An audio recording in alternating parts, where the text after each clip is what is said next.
Arfield, one upper leg, Scott Arfield, he's been threatening that recently, and all the Burnley players run to the Darwin end. Burnley win the next ball, it's Rory now, on the outside, decent. Barnes, he got it, Ashley Barnes with it, what a cross from Rory, and there was Ashley Barnes, and Burnley leading the derby.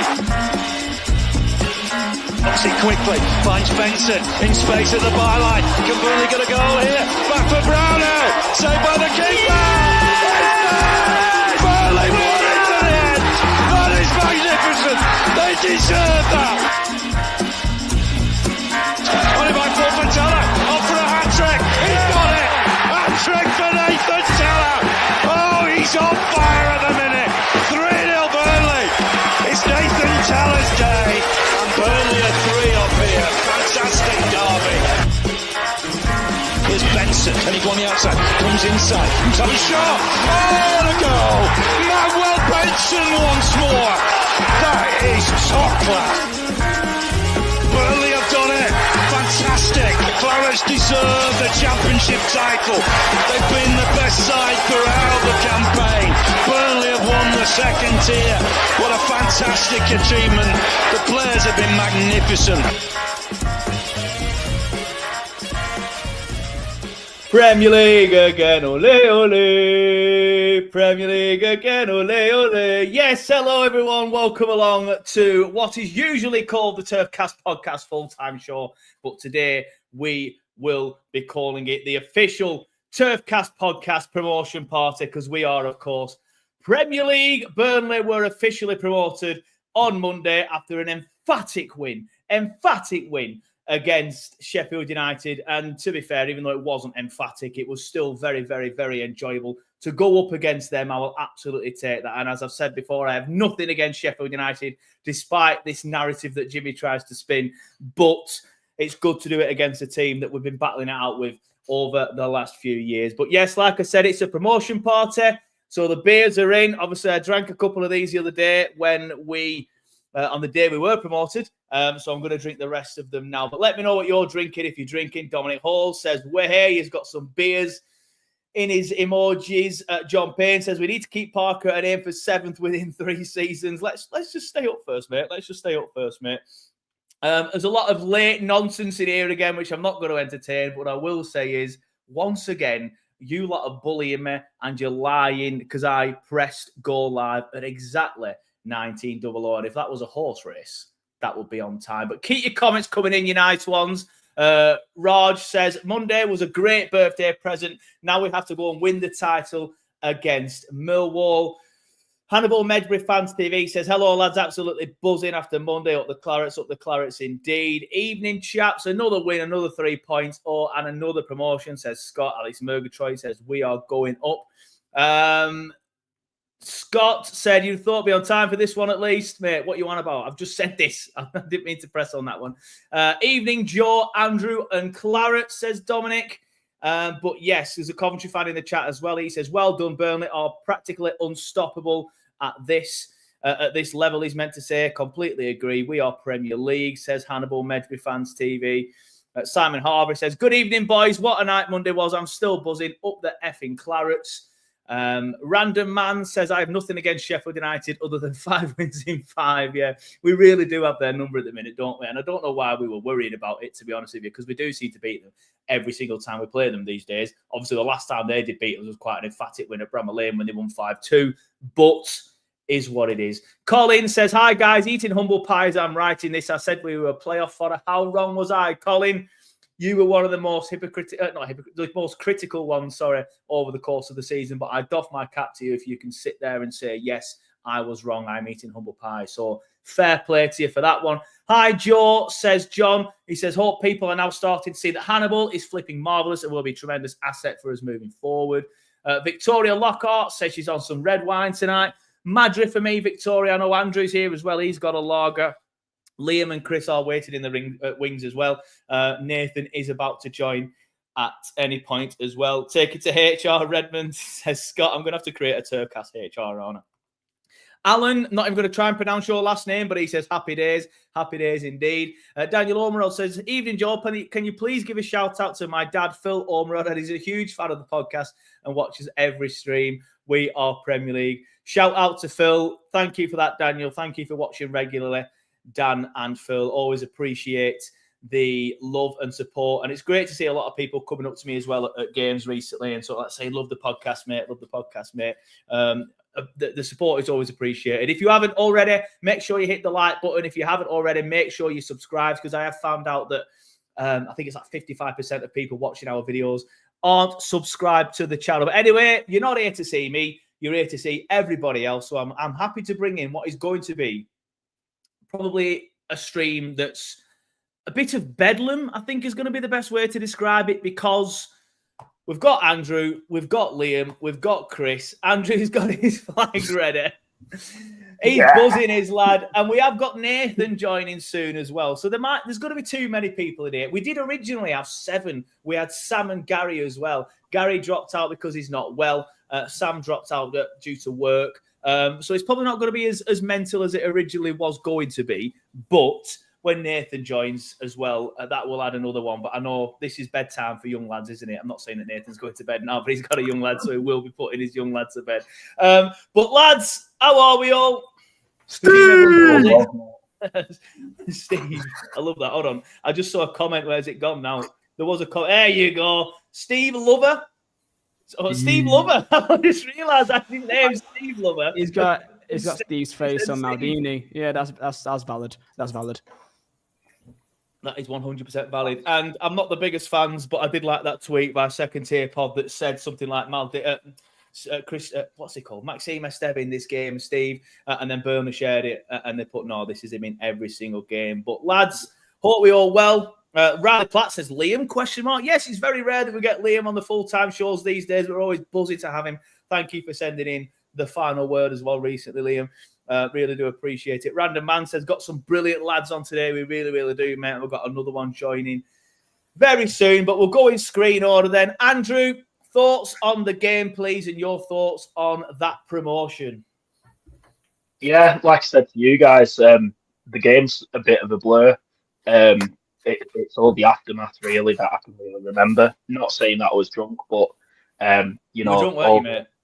Yeah, that's I had one drink before the match and that were it. But no, it like the whole ecstaticness afterwards just completely, you know, that's overtaken me. But the game itself, like I said on the fan reaction, it wasn't the it's not going to go down as a classic for anyone who's a neutral.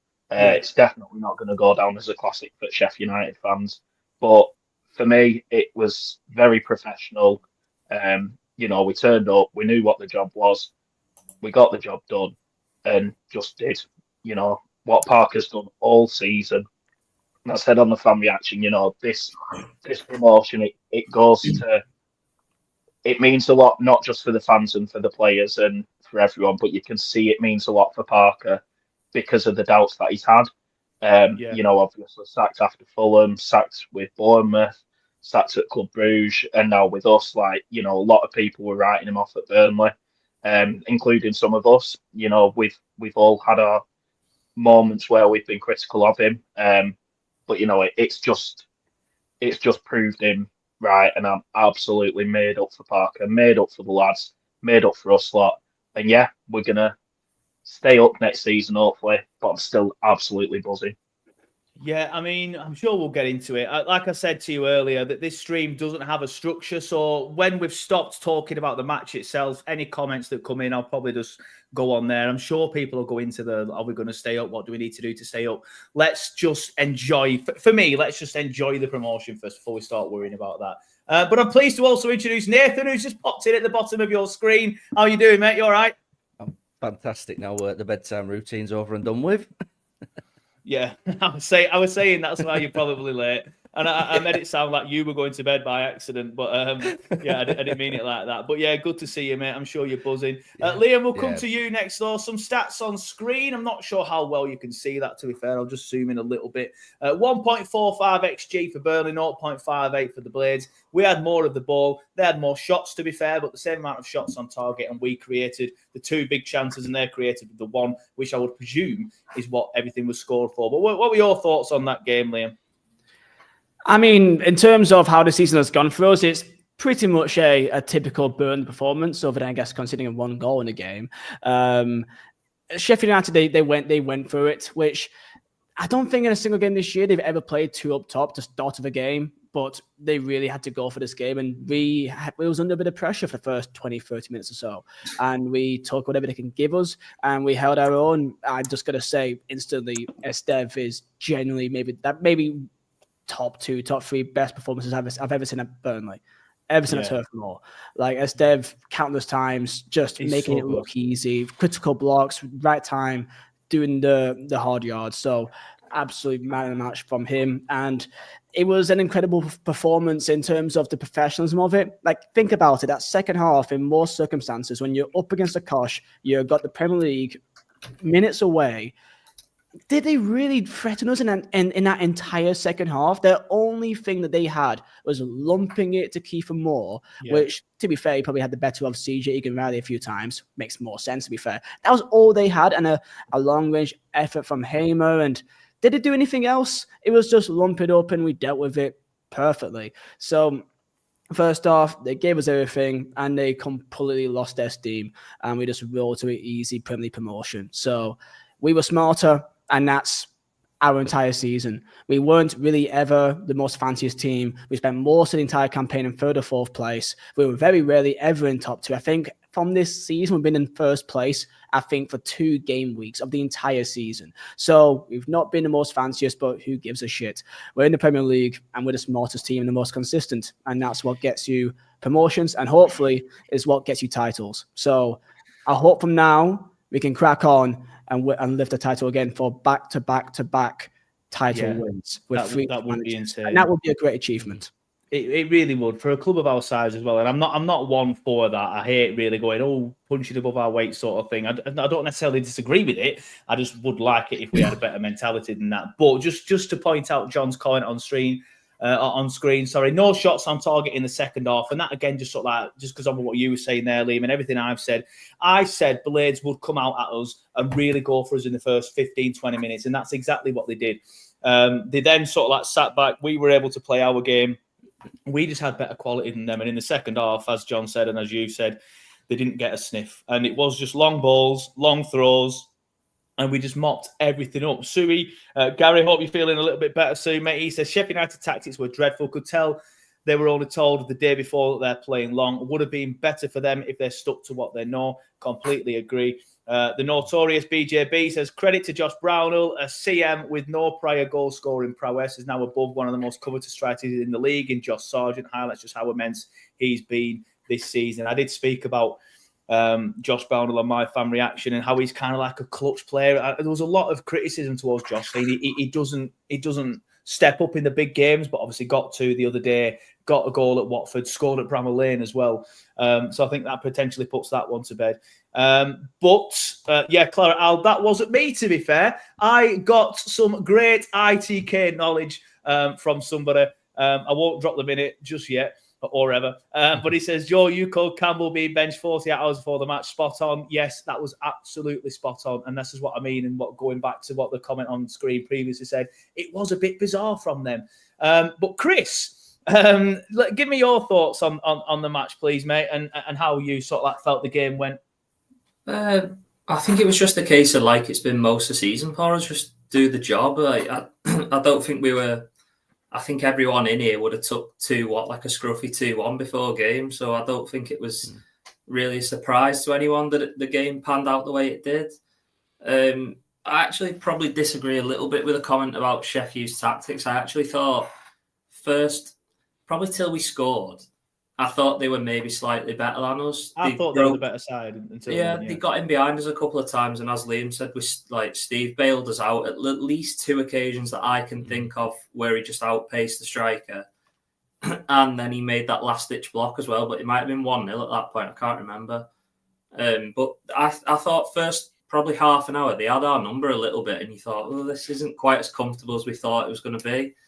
Because I think everyone thought, oh, we are better than these. It's our day, we'll win. And it doesn't always work like that. But it's just about getting the job done, as it's been since like February onwards. And we have been able to get the job done.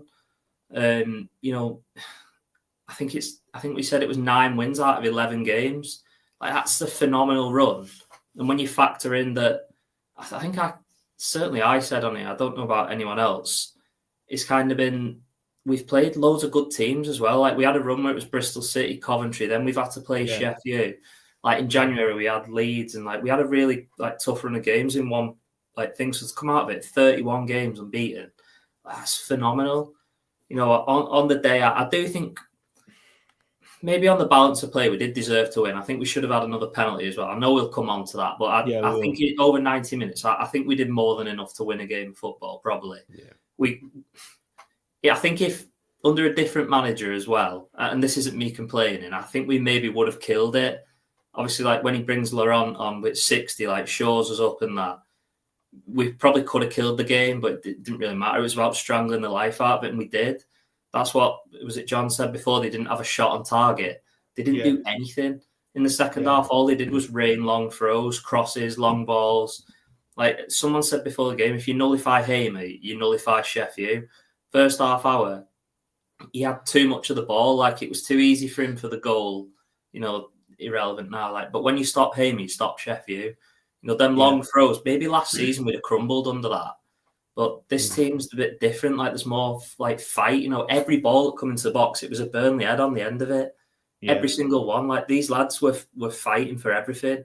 You know, let's discount the goalie perhaps because he's not running around. But like, say 14 outfield lads who ever played.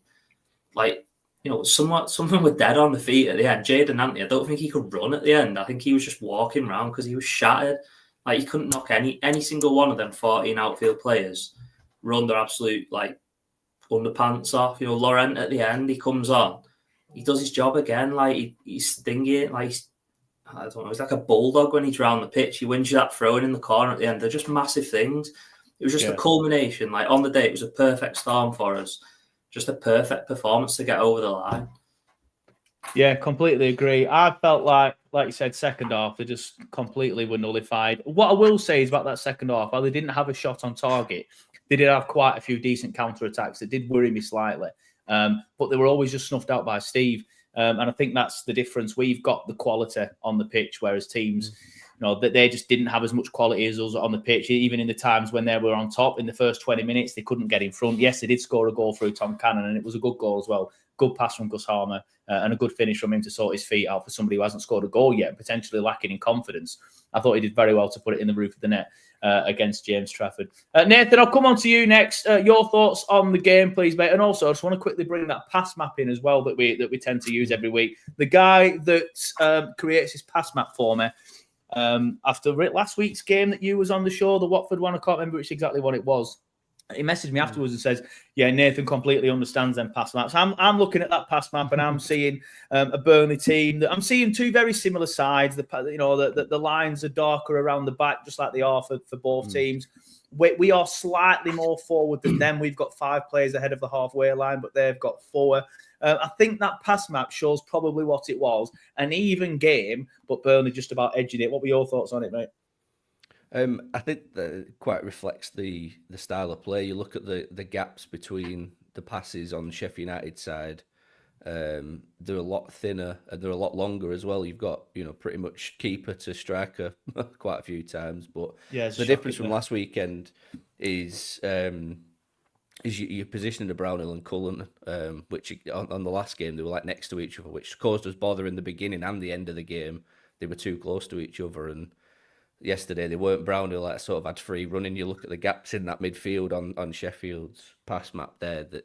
That's pretty much exactly where Brownhill is.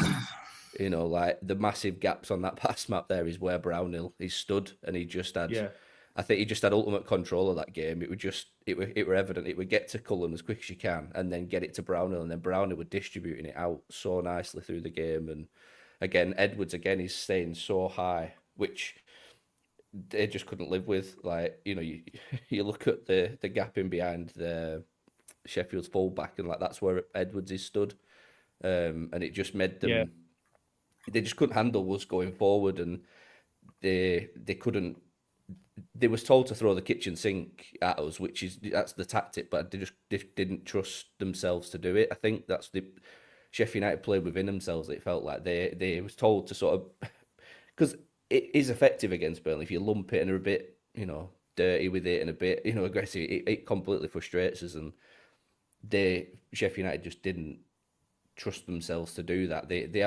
I felt like the players were too good for that system, and Wilder should have played his players to his potential and not reduced them to just absolutely lumping it forward and throwing it in from every opportunity. And that's where Wilder got it completely wrong. He played the occasion, not the game on Monday night, and that's ultimately the difference between the two managers this season is when the occasion gets too big, you know, the decision making goes out the window and the tactics go out the window, and it's evident. So we we just had their number at every part of the pitch. Their goal really came from nothing, to be honest with you. Just sort of they broke really quick, and then they found themselves at the edge of the box, and Hannibal just cuts us up, and we had a nice pass, and it was a nice finish. And it's one of them where you just, like, same with the Watford one. It's like it was just a nice goal. Like, there's nothing bad on our end. There's nothing, you know, we've given them anything on their end. It's just a nice goal from them. But that was it. You know, Trafford had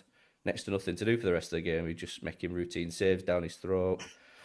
Yeah, a lot of their shots were just straight at him, weren't they? Like you say.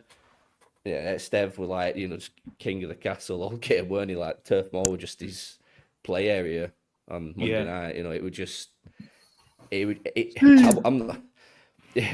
felt like it was his, like, not audition, but just like his time to go, no, this is going to be me next year. Like, this is what you're getting, you know.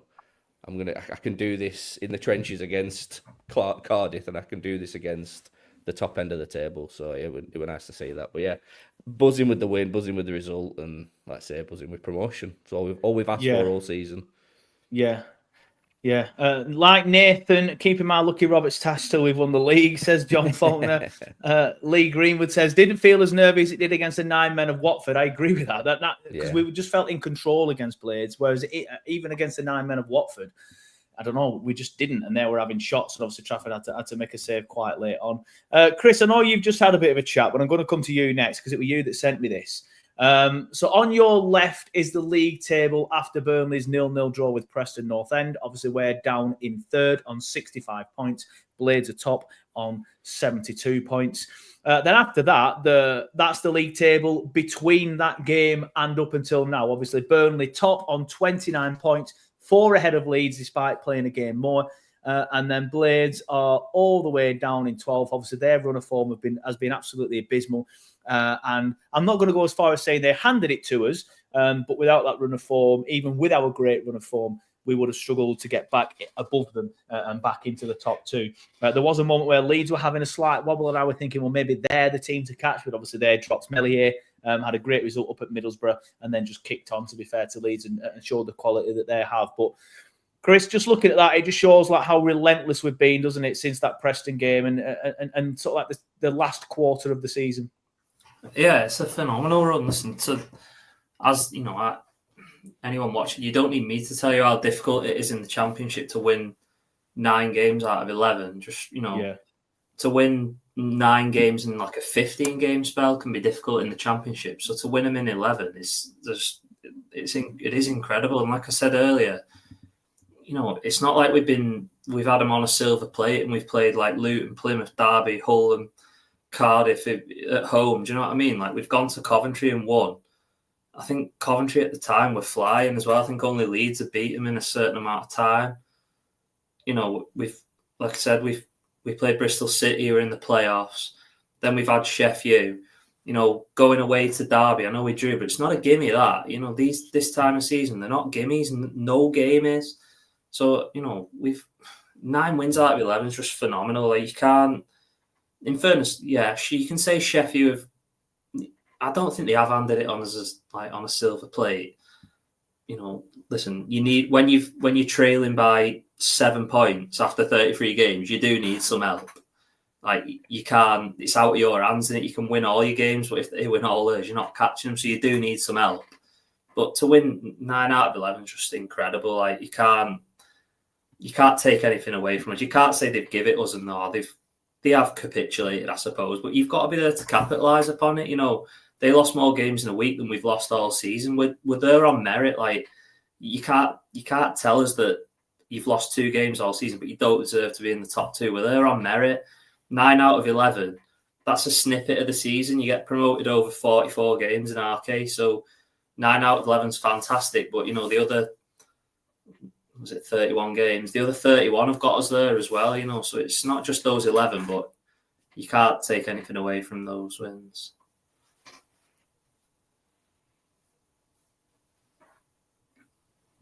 I think your mic's muted, mate. Yeah, Joe, you're muted, mate. Shit, sorry, my bad. I'm not gonna lie. I didn't even realise. What were I saying? Completely agree with what you were saying there, Chris. We've just been utterly relentless in the second half of the season. We have had a bit of help from Blades falling off a cliff, but yeah, for some of the Blades fans to turn around and say that they've handed it to us, I just think is them doing a bit of copying more than anything else. But there's a bit of chat in the comments that says, anyone seen the Brownhill podcast that Gareth said and does? Brownhill basically said Parker is his favourite manager due to the tactics. Nathan recommended this to me this morning. I haven't had a chance to watch it yet. But I fully recommend it just based on what Nathan said and what everyone else is saying in the comments. Obviously, wait till this show's finished first. There's people asking for the link in the chat. Link to this. Stephen, wait. Watch it after you've finished watching this. But Liam, I want to come to you next. Why do you think we've been so relentless in the second half of the season? Well, the second half of the season, to be fair, compared to the first half. Obviously, we added Edwards. I think there's a little bit more to it than that, but Edwards is probably the catalyst as well, don't you think? Why do you think we've been so much better in the second half of the season than the first? Well, as you're speaking about Edwards there, of course, I think I said in the final word, but we were a bit kind of one-dimensional, I'd feel like. Before he came in, before that window, we were really struggling to really score many goals. Still tight at the back, but just becoming a bit easy to play against and kind of lacking that kind of threat from different areas. And even though goals, assist-wise, he's not been like phenomenal, but I don't think it really matters. I think his impact on the games really matters. And if you watch the game 90 minutes week in, week out, you would see it.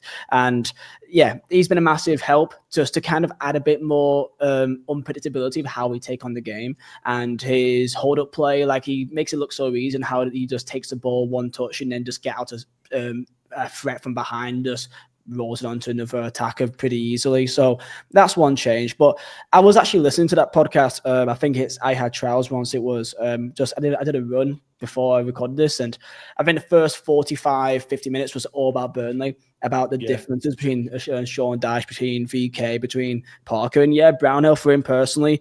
Scott Parker is what he feels like is his best manager, his favorite manager to work under, just kind of from what gets the best out of him. According to him, apparently VK was very cold. Didn't really have much of an actual real personal relationship to the players in either season, it sounded like. So that I found that kind of fascinating to really listen to.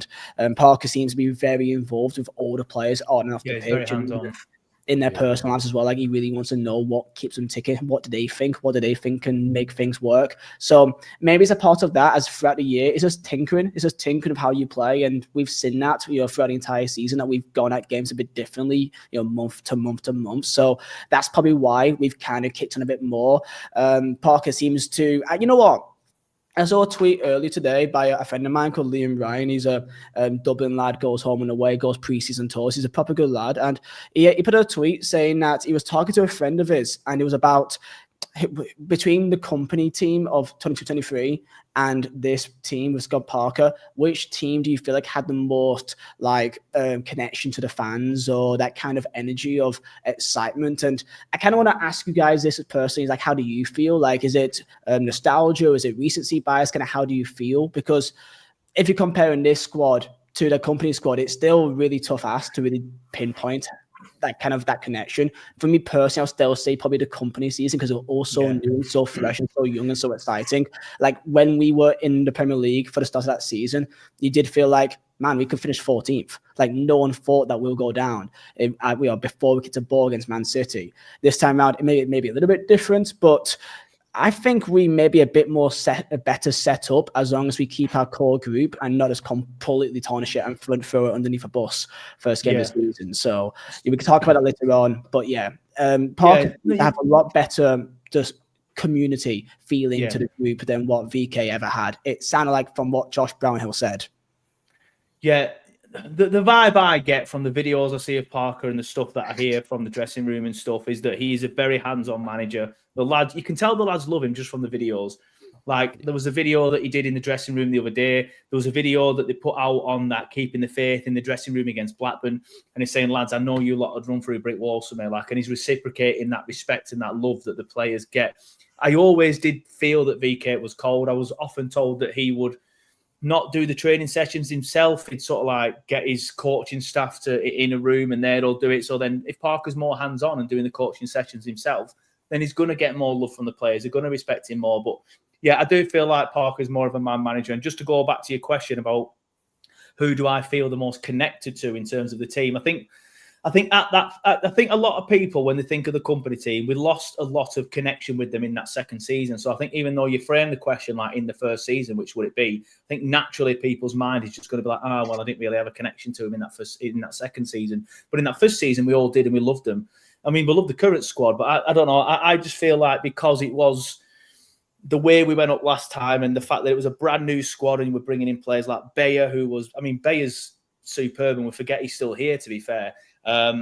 He's superb, and you get Teller as well that everybody loved, Markson and stuff, and we all just loved them. But then obviously all of them left, and we brought in a completely new squad. And I don't feel like we connected with that Premier League squad as much. But I feel like for me, I'd probably just have more of a connection with that VK squad. I do find it crazy that we've been missing Jordan Bayer and Aaron Ramsey all season. That would get in Ramsey as well. The team in this league.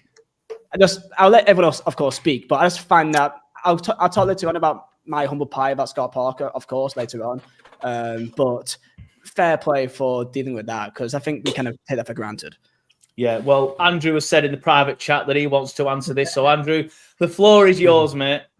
No, I always feel weird with this. Who do you feel more connected with? Because for me, I felt the company team was very closed off. It was very... I think when everything's going good, people say, "Oh, I feel connected to him." You know, you felt like you could go out for a drink with them and have a pint. Like I didn't feel like that with the company team.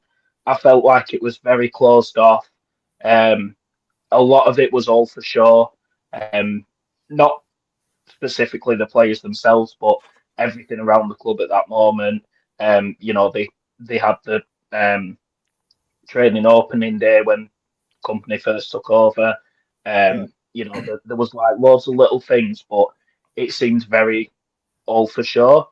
And then obviously we lost that last year with getting promoted and, being in the Premier League and being crap. And it just seemed like the whole club was disconnected. And I think obviously you've lost some players that fans fell in love with. Benson was being benched for the whole part of the season, things like that. Whereas this year we've got a club who I feel like the players get that the club isn't just the players on the pitch and the manager, and they get that it's all the fans. Like one big thing I had as an issue under company, and I only mentioned it once on Twitter and got absolutely slated for it, was the celebrations at the end of the match being focused towards the cricket field end. I understand that's the stand that gets most of the atmosphere. I get that's the stand that does create a lot of the noise. But there's three other stands filled with fans. Everyone, wants to be involved in those celebrations. So this season we've seen the fist bumps going in front of the Bob Lord, in front of the cricket field end, in front of especially yesterday. Monday. Monday. Of us, like it feels like when we won the title with Company, everything was at the cricket field end. This season feels like the celebrations have been for the whole of the fans. So that for me, it makes me feel more connected with the club. And then the fact that the lads went out and got leathered in the ditch after. I love that, by the way. You go back to the trophy parade and they went back to the turf and then the gates were locked and you couldn't even try and get a picture of the bus pulling out. So for me, I feel like this team seems much more connected as well because the players aren't just here for Vincent Company, they're here for Burnley. So that's just how I feel. I feel more connected to this club. Yeah, I think that's a key separator with that. Like what you just said there, I felt like every player that we signed wanted to play for Company. They didn't want to play for Burnley, and it was evident that as soon as the exit door was left ajar, that was it. They were straight out. There's sort of like murmurings about Dara O'Shea's sort of demise at the end and kicking off. Whether it's true or not what he did with Matt Williams and all these. I can't see Matt lying about that, to be honest. I do think it is true, but again, I'm not sure how many people remember it because it was at the start of the season when all that stuff came out. But yeah, I remember him downing. I remember hearing that he downed tools completely. Did Dara O'Shea, but the rumours were that he had a bit of a kick off and demanded to be sold. But anyway, like we had, the foreign lads that couldn't wait to get back out, which couldn't wait to get away from the Championship, and this time around it feels more like the players want to play for Burnley rather than Scott Parker. I know there's the obvious connection between Edwards and Parker and Anthony and Parker, but the rest seem very like, I'm going to buy into this project that they've got at the club and the town,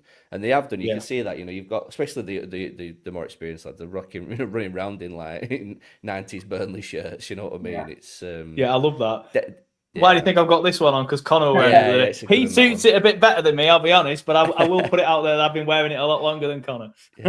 Connor's not a tight. Yours is original. Connor's might be original, to be fair. I don't know. It's got the Adidas, the Mitre badge on it, hasn't it? So I think it might be. Anyway, we digress slightly.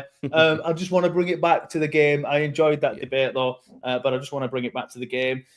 Chris, I'm going to come to you first on this one because you were quite vocal in the WhatsApp group when this happened. I don't know where you sit, but you were quite vocal about it, so I must have had a decent view of it. But I'm talking about the Zian penalty incident. You were like, it's a stone waller. It's ridiculous. How's he not giving it? I then went on another stream, admittedly with a Blades fan and a Leeds fan, and they both just said he dived. What were your thoughts on that penalty incident, mate? I think you're muted now, mate. It's your turn to be muted. I had a replay of it. I was in the press box. He was right. Like, I've seen it straight after. Like, how you can say that?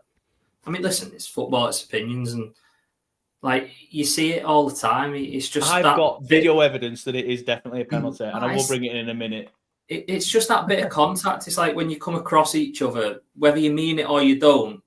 In the modern game, if you're too close and he flicks his heel off your shin, that then trips him up. 99 times out of 100, it's given as a penalty. I think if there was VAR, they'd have gone back and given it. And he has a little tug at him as well. So like I thought it was a penalty. I genuinely do. There was another instance like just before it. I can't remember what it was. It was in a different game. And it was City last night with the Diaz one on Ramsey. Like the similar incidents. He's trying to get out the way, but he makes contact and they give it. Like it's in the Prem, the penalty. Intense irrelevant in this situation, isn't it? Yeah, it's irrelevant. Like he makes contact with him, he trips him up, and he's got a clear shot on goal. So why you wouldn't throw yourself down in a game where you've got a free shot on goal? Like I actually thought the ref was poor all night. Like I know he gives us a penalty, but he denied us a clear advantage just after the second goal when Edwards was through on goal. Like he was giving yellow cards for some things, not for others. He was like, he just kind of lost control of the game. But I'm not going to complain. So we did get a penalty eventually. Yeah, eventually, The first one is a penalty for me. My only reason why I believe he wouldn't have given it is because he also kind of like tapped his shoulder at the same time, like only just tapped it. And I think he was more looking at that, and he thought maybe that was the reason why he went down more than like a full pullback. Yeah, like, he probably thinks that's why he's gone down. I Rather than think the that's actual what he touch on his saw leg. because he did also like literally tap his shoulder, which is not enough to go down. Really, people you can still get it given, but it isn't enough to go down. So I think maybe that's why. Like the linesman had a good view of it as well, so that's the why linesman would have been in the to be fair. It's easier to see a reached out arm on someone's shoulder than to see a clip of heels in a moment like that. That's what I think. It's one of them. When we have VAR next season, which I'm not looking forward to, but when we have VAR next season, that's given. In my opinion, it's 100% given because there is touch on the leg. And I know, Fred, I've brought your comment in already and it's not on screen anymore. But I just want to quickly show it. And I'm being brave again these days, bringing in actual videos of actual football incidents. It's going to be a sad day when YouTube say, right, your channel's gone now. But I'm being brave again. I just want to quickly bring this incident in. So if you look at it there, it's difficult to see, but there's a touch there. I know, I am. Look at that. Look at that. I'm sorry, but let's have a look at it again. Wait till I zoom in. Yeah, but that's so minimal to respect. It doesn't matter. It's enough for him to go down. Yeah, it is. Yeah, of course. In the moment, I get why the ref hasn't seen it. Yeah. But when you look at that, and I know we've got the benefit of replays and the ref is in the championship doesn't. I completely get that. That's fine. But looking at that, I don't know how anyone can say it isn't a pen. Genuinely, I don't. But that's given any other part of the pitch. If a player, if your player is beating his man, he's ahead of him, he's outran him, and he's tried to change his course of direction to get around him and to cover his error of not being quick enough, and then he clips his leg, trips him. Even if it's by accident, it's a foul. It's a foul on any part of the pitch, and that's one of my big bugbears. And we've had some that go for us and against us, but it's the decision. Like a foul is a foul, whether it's in the box or out of the box, and. Like, I mean, to be fair, I'd have rather him who just bottled it and give a free kick outside the box. At least he would have given the decision, but he just clearly didn't want to to step in at that point. You know, he just didn't want to. The enormity of the game plays into it as well, because it's like second versus third. Like it's what's the price for going up like 170 million or something daft like that? That's a 170 million decision that could, like, if we didn't go up it, like, and you didn't get that money, say. Yeah. I mean, I don't know what the financials are at the club, but like it could be massive. So like I can see why he's not give it, because if you're giving a penalty in a game like that that's got such big implications, you've got to get it right. Like you have to be 100%. So there's the doubt of was it in the box for him, and was there enough contact? Which from his angle, he couldn't definitively say either. But we've seen it back, and it is a penalty. So it's one of them things, and I know it's all about opinions and stuff, but I genuinely don't understand how watching that video, anybody can say it's not a penalty. There's a clear touch. There's no intent. We've already said intent doesn't matter. If without that touch, he's through on goal. It's not a red or anything like that because there's no intent, but it's a penalty. If you're asking me, I just think that like it's one of those penalties that will get given in a modern game, but I think it's harsh. So like, I agree with that. But still, it is a penalty because of the rules in the modern game. Like, it's not a penalty 15, 20 years ago, but these days it should be, in my opinion. In premise, given football fans. Yeah, like I said, with VAR, it's the exact same as the one Sunderland got with CJ Egan Riley. Yeah, someone's written that comment a couple of times. There you go, Carl. Same CJ against Sunderland, and he wasn't even in the box. He wasn't, by the way. Yeah, he wasn't in the box. Yeah. So I'm glad that he had eyes for the Hannibal one. At least that was like a very blatantly obvious. If he didn't give that one, honestly, I'd have been absolutely spitting. And obviously, that's the perfect segue. I'm not going to be brave and show the videos of this one, obviously, because I don't want to do it twice. But Andrew, I'll come to you first on this one because you were quite quiet on that last one. But I appreciate it might have been difficult to sort of like get a word in with your hamsters maybe running a little slowly. But that's the incident. That's the moment that Hannibal touches the ball, and is it an L? It were an L, weren't it? The defender. So Hannibal gets it, touches it past an L, and that's the moment that he gets past him. And then that's obviously the moment. Excuse me. These beers are very gassy. Just as he's bringing him down, absolute stone. There is literally no debate on this one. You can have a debate on the other one, and I do feel like anybody who says it isn't a penalty is wrong, even though, it's all about opinions. But this one is absolutely stonewall, and thankfully the referee gave it. And even though someone came up to me at half time and said, we should have had a penalty, we should have had 2 penalties. And I said, well, this one were like, 2 or 3 minutes after it? So if we are given the first one, we're probably not even, the game doesn't pan out into the situation where we get this one anyway. So we wanted a penalty. We got a penalty. This one was absolutely stonewall, weren't it, Andrew? No, I think the first one's more of a penalty than this one, to be honest. There's no argument whatsoever. Like, it takes him down. There's no intent to get the ball whatsoever. Again, if you take the intent out, he's still gone through him. It's a blatant penalty. If anyone argues against it, they need to give the red a wobble. But yeah, I would shit in it for this penalty. I'm not going to lie. You know what? I don't know why, but I thought we were going to miss. I thought we were going to miss. I thought Josh Brown were going to. I don't know why. I should back Josh 100%, and it was a cool, calm, collected penalty. But yeah, I don't know why. I will be completely honest with you. I had my phone out ready to film the penalty for you, and had to put it away because it looked like Michael Fox was filming it. But I was shaking that much, so yeah, I had to put it away. Big shout out to Nathan for filming it and sending it me so I could put it on Turkcast. There we go. Because I'm one of them. I don't particularly want to film it in case it's bad luck. Yeah. But yeah, Nathan, I'll come to you because I just mentioned you. Your thoughts on that one? It's pretty much stonewalling, isn't it? There's nothing really to discuss on it.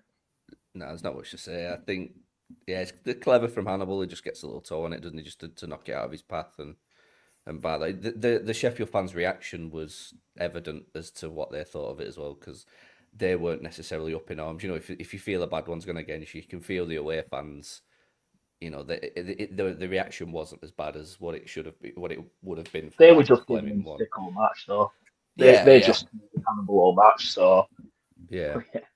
Yeah, it was a stonewall penalty, and like I said, Brownhill, I were never in doubt. He was the coolest man on pitch, I think. Yeah, on Monday, just looked like he, like I say, refer back to that other chat he's just done. You can tell that because I think it was recorded about 3 or 4 weeks before this game, and you could tell the calmness and the confidence in him about this running and his playing, and I never doubted him to miss that penalty. He's if it weren't for that Pirro getting however many he got on earlier in the day, like we'd be talking about Josh Brownhill as the championship top goal scorer, it's mad, like in a serious conversation, and and like I say, this is Josh Brownhill going back to his early days of being a striker when being in.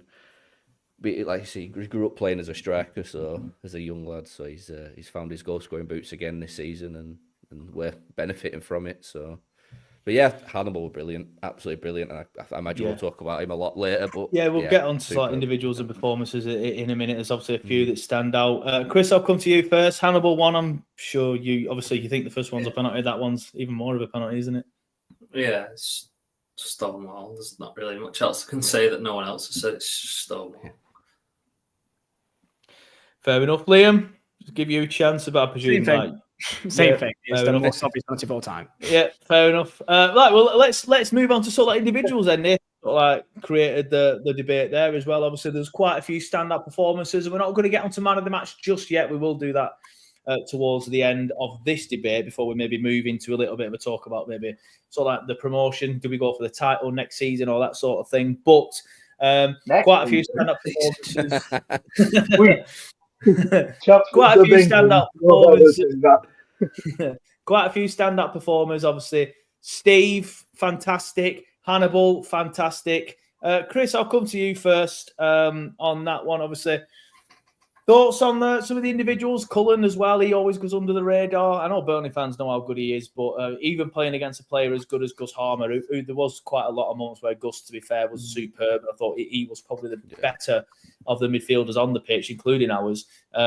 Josh Cullen as well were fantastic. Brownhill obviously scoring 2 goals as well. He got the official man of the match, but obviously goals do help with stuff like that. But plenty of stand-up performances, weren't there, Chris? Yeah, I think, like I said, you could have picked probably 5 or 6 players. I think some people have said it in the comments, and I do agree. I've given him a bit of stick earlier in the season, and I do stand by like what I said earlier in the season. Like I don't think he performed anywhere near the level like that we knew he could do. But Hannibal on Monday, that's the best performance he's put in a Burnley shirt for me. I thought he was fantastic. He was all across the pitch. He's running down, and to be honest, I don't think he really wanted to come off. I think he could have run for another 15 minutes probably when he come off. He was just fantastic. He's everywhere, like he's first to second balls, and like between us, we've said on here before. I know Sam said it as well. Like he's tailor made for games like that. Like that's his bread and butter. When there's a bit of needle, there's a bit of something riding on it. You need lads who are up for it, and like you want to go to war with him. Like he's the sort of guy you want next to you. Like it was a perfect game for him. If you play him in that position at like Derby at home, it's probably not the right game for him. But that kind of game is perfect, and I think next season, when more games are going to be like that, where you're not quite going to have as much of the ball as you would against Derby or Plymouth or Hull, whoever it is, like I think next season you'll probably see him come into his own a bit more because he's got the quality to play in the Prem, the legs, and I think he is made for that 10 in the Prem. So yeah, he was definitely up there. I won't give a man of the match pick just yet, but Estev again, like I tweeted at halftime, that guy on Twitter, I don't know his name and I wouldn't mention it anyway. Who said he like. Oh, you mean Lou Orns from Watford? Yeah, I don't know. He said I think he's just after clicks. I think he's just after clicks. He said and he got him. He was better than him, and you listen. If it was a joke, it wasn't very funny. But Esther again, it might even be the best game he's ever had for Burnley. Like he was that good. I tweeted at half time. He was phenomenal. He was just. I don't know where he gets like the pace from or anything. Like I don't know because he doesn't look the quickest when you see him, but he's just effortless. Like he just glides across the grass. Like he bailed us out twice with his pace in behind, and a third time with a last ditch tackle when Egan Riley got caught, just knocked off it. Yeah, I do like Egan Riley, but I think when you watched him on Monday against better opposition next to Esteve, there was a clear gulf in class between the two of them. I felt. That's not doing Egan Riley down, but I think Esteve is like just how good Steve is. Yeah, I think he's just like that level above him. Esteve was fantastic. Cullen, again, like it's just typical with him. You know what you're going to get from him. He's 100%. Again, when you're in them sort of games, you want him next to you. Brownhill, the two of them together don't always work, but they did on Monday. Brownhill and Cullen, fantastic. Again, I touched on him earlier, Laurent, when he come on. Again, another player who, like, he's probably in that category of where we're going up now. You're thinking, like, what's going to happen with him? Is he going to be kind of good enough to play in the Prem, or what's going to happen with him? But you can't deny when he come on the other day, he was fantastic. He just gets around the pitch. And as I said, in stoppage time, it's backs against the wall. You've got 3 minutes and you're in the Prem, and he wins that throw-in in next, like in front of the Bob Lord and the Jimmy Matt. Yeah.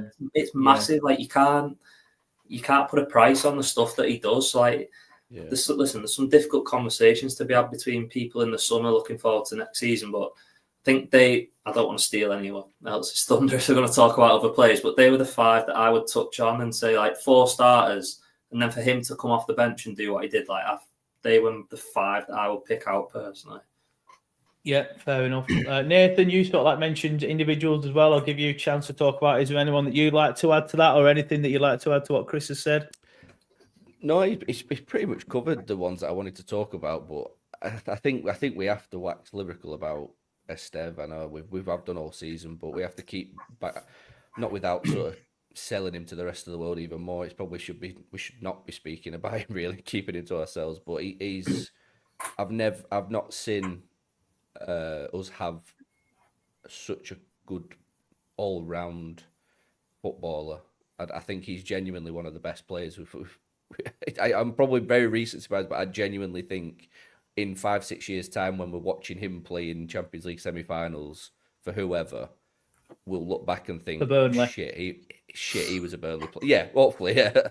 But like, we'll sit back and go, shit, he were a Burnley player, and like he's mixing it with the very best. You know, there's a high likelihood that he goes to France in the World Cup, and plays a part in that. Not necessarily starting, but like that's the start of his journey as on his way to sort of the top. He's immense. He's 20 yards ahead of everything. You know, and he doesn't seem to have to run and work too hard to get there either. He reminds me a lot of Virgil van Dijk in just his sort of stature and how he carries and reads himself in the game. And I've said for a few months now, I will be astonished if he starts the season in the Burnley shirt next season. I'll be honest with you. I'm not that I want to get rid of him, but there's two sides of me that thinks he'll give. You know, he's quite emotional and he wants to stay. And he said in a few interviews that, you know, he said he wanted to repay the club and get us back where he is. And I think he's done that. And if he were to go, it wouldn't surprise me. If he were to stay, I would be very, very, very, very happy. But he's far better than what we deserve. He's just too good for us. Like, genuinely too good for us. I agree. Brian Snowden says only thing that lets Esteve down is no headed goals from set pieces or very. Didn't he score? He scored against Cardiff. I can't remember if that was a tap in or a header. Tapping. Tapping. Not many do. Not many do. You look at the big centre halves of that stature and that they don't. Virgil. I think we're spoiled. I think people cast their mind back to Tarky, but like you said, not many players do score as many as what Tarky did. You've got Pascal at Leeds. He added enough out the box on Monday night, I tell you that. Well, yeah, that's what I mean. It's not his job. So while I do agree, it's not really his job, to be fair. But just going back to what Nathan said about him not being at Burnley next season, it is a massive worry. But I think he will stay. I don't know.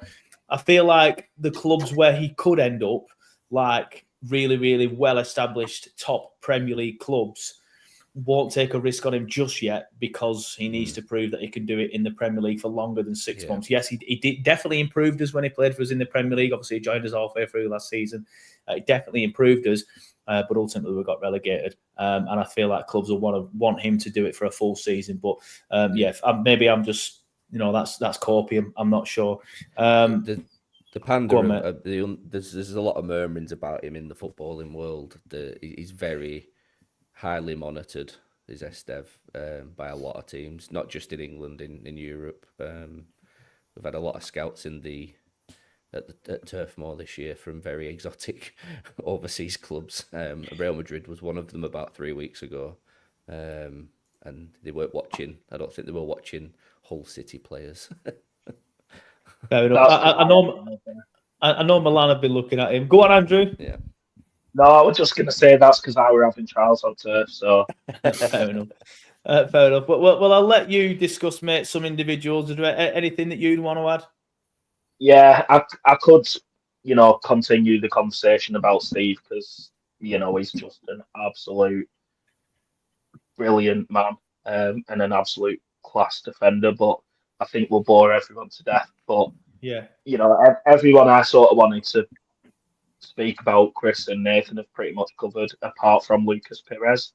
I know Monday wasn't his best game. Like, they still had quite a lot of chances down that left-hand side. But since he's come in, to replace Humphreys, he's proved a lot of people wrong. Including myself. I remember saying, in the Turfcast chat, that he wouldn't, that was my worry, and he's been absolutely fantastic. And like I say, I know Monday wasn't his best game, but he was still, he's still put in a performance, at least a 7 out of 10 for me. I just wanted to add him in there because I think he's proved a lot of people wrong, and he deserves the chance now. Yeah, fair enough. Flyover Fred says special mention for Perez when Bashir got injured. Most of us feared the worst, but he has stepped up big time. I agree with that. I wouldn't say I feared the worst, but I was a little bit more apprehensive that we would be found out a little bit more defensively. To be fair, we have conceded more in recent weeks, but I'm not sure many of them are down to Perez. But I agree, he stepped up brilliantly recently as Perez, and he's done very, very well. Right, I do want to do the man of the match debate. So Liam, I'll come to you first on this one. I'll let you choose first. It's a difficult one, to be fair. There were so many standout players. Get your comments in the chat. Let me know who your man of the match was from Burnley's promotion-winning game against Sheffield United. But we will start on the panel with Liam. Who is your man of the match, please, mate? Well, I mean, I wanted to add this into the conversation we had earlier as well, so it kind of leads into my actual answer to your question there. But for this game and hopefully for next year, Hannibal is like the perfect play that we need at times like this. And the thing is, for me, with Company, especially for that second year, we kind of lost a bit of ourselves in terms of what Burnley is. And, we came across as kind of weak and not really together. And there was cliques across the entire group and we didn't look together whatsoever. And Burnley, no matter what, we kind of want to be like an attractive team for other people across the world. And like, we all like Burnley. We like to be arseholes. And that's what Hannibal is. And in that game, what I loved the most, not just the promotion, but after that, was seeing countless tweets on social media from mainly Sheffield United fans just going in at Hannibal and going in at Burnley, calling us dirty, calling us... Exactly. I got this. I bookmarked this specifically for this podcast when I saw it, and it was by some blade called Gary. Hello, Gary. With the words, "Can honestly say I've never ever wanted a player like the Hannibal at our club. He's a effing cheat and spends his time rolling around like a petulant child. The most anti-football footballer I've ever seen. Fits right in that Burnley disgusting club." And I must say that gives me an absolute back. so much fulfillment and satisfaction by seeing that tweet, because it feels like Burnley, and that's what Hannibal is. So for me, that game embodies Hannibal. So for me, when I look back in this game, we should probably think of Brownhill for scoring two goals. I'll think of Hannibal. So from that reason alone, he's man of the match. Fair enough. Love it. And I love the reasons as well. I will read some of the comments. Keep them coming in just when I've asked a couple of more people. Chris, I'll come to you next, please, mate. What's your man of the match shout? Steve, because he bailed us out 3 times in the first half, and on another day could have gone a different way. Brownhill's big goals, and Steve first, Hannibal second, Brownhill third. Close between all 3, but I think Steve for me. Yeah, fair enough. I'll go next. I agree. The reason why I want to go next is because I feel like I might sort of like add a little bit of spice to it by giving it Steve now.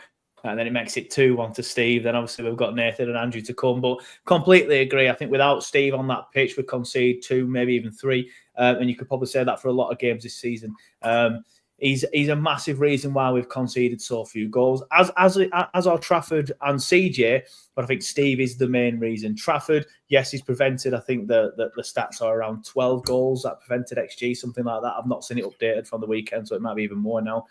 CJ is very good at his passing. His passing range is superb. He pings them diagonal balls brilliantly, and he's vital to the way that we build up our play.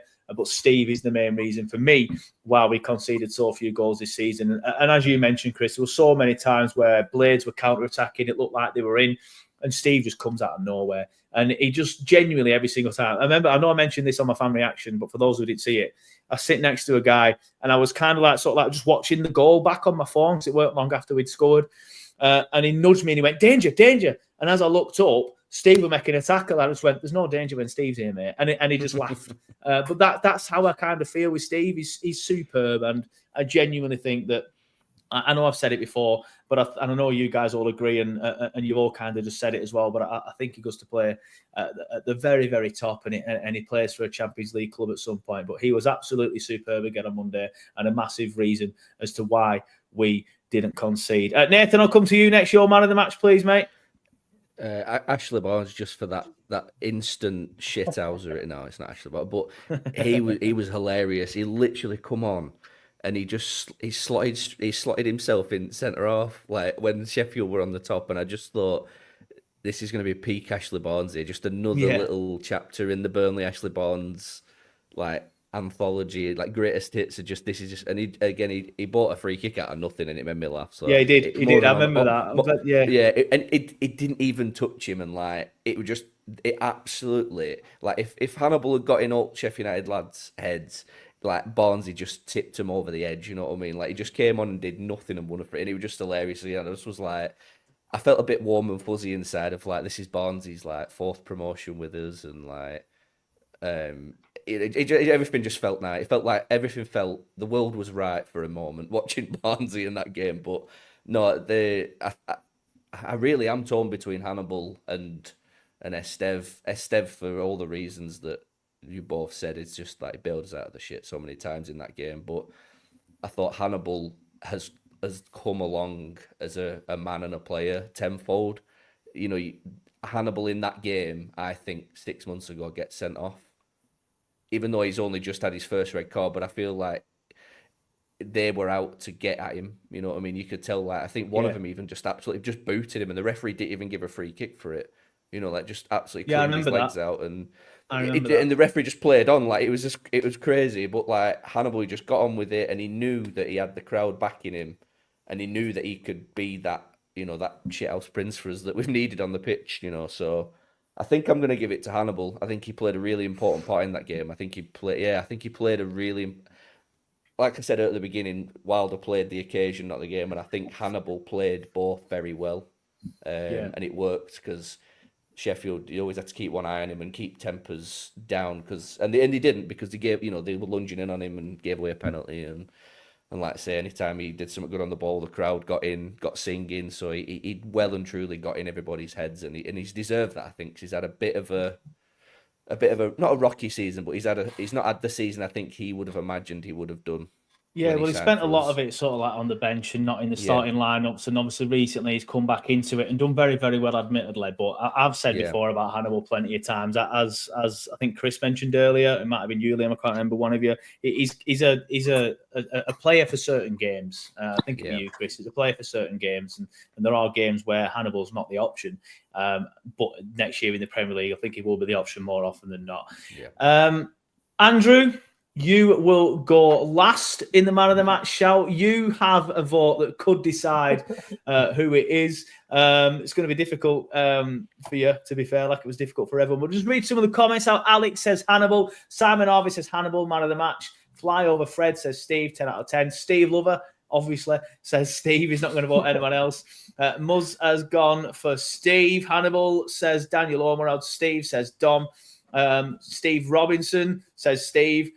Tony Miller says the whole team, man of the match. Come on, Tony, pick one. Hannibal Medbury Fans Club obviously goes for Hannibal. That's not a shock, is it? John says Steve, honourable mention for Hannibal. Clara Owl says Steve. Stephen L says Brownhill, 2 goals. Like I've said before, mate, the ultimate clutch player. And he didn't have a bad game away from the goals, to be fair. So it is a valid opinion, to be fair, mate, and it just shows how well that Steve and Hannibal did play, to say that Brownhill isn't getting many votes in the chat or amongst the panel, even though he was the Sky bet man of the match by the commentator team. Lee Greenwood says some fantastic performances, but Steve, because he had a 10 out of 10. Notorious BJB says Brownhill, Esteve and Hannibal can share it. Northern Doctor says Steve by a mile. Steve Lover again has gone with Steve.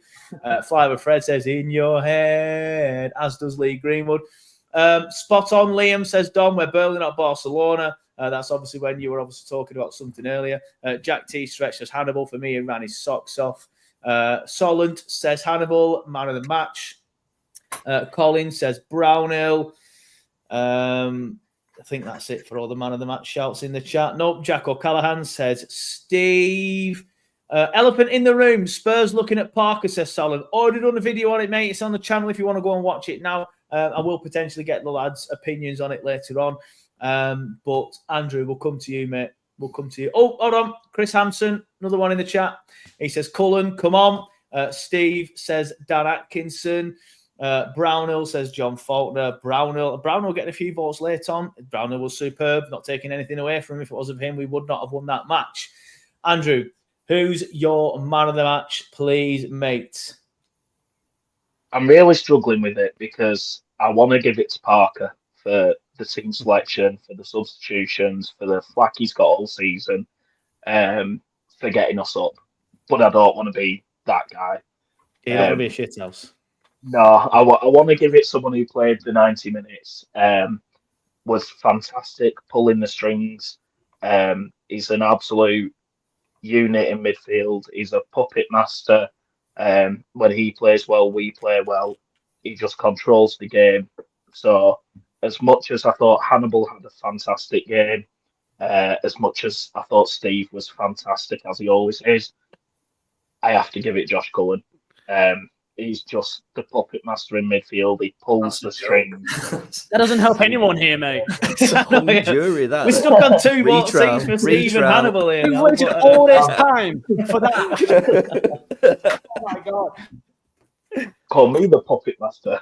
No. I just think the man, if it wasn't for Cullen, we wouldn't be where we are in the league. We wouldn't have got the promotion. I have to give it to Cullen. I respect that, but between Hannibal and Steph, which one? Between Hannibal and Steph, I'm going to have to give it to Hannibal because of the roller coaster of a season. Right, fair enough. Hannibal wins the man of the match. And lads, this time I was prepared. When you lot were chatting, I were making graphics. I made a Steve man of the match. I made a Hannibal man of the match. Andrew didn't pick anyone. I'm thinking, what the hell am I going to do now? I was thinking of going through the comments and just sort of like looking who got the most votes in the stream. But we can now say that with 3 votes for 2, Hannibal Mejbri is the man of the match from the game against Sheffield United. And even though I voted for Steve, no complaints from me. Hannibal was fantastic. He really rattled them. What's he called? Hamza Chowdhury, who's apparently my father.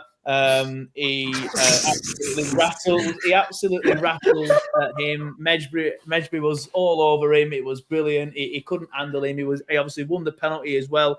He really put himself about. And I feel like the last few games, to be fair to Hannibal, despite him probably having a slow start to his life at Burnley, he's really started showing his own. I know a few people said it's probably his best game for Burnley.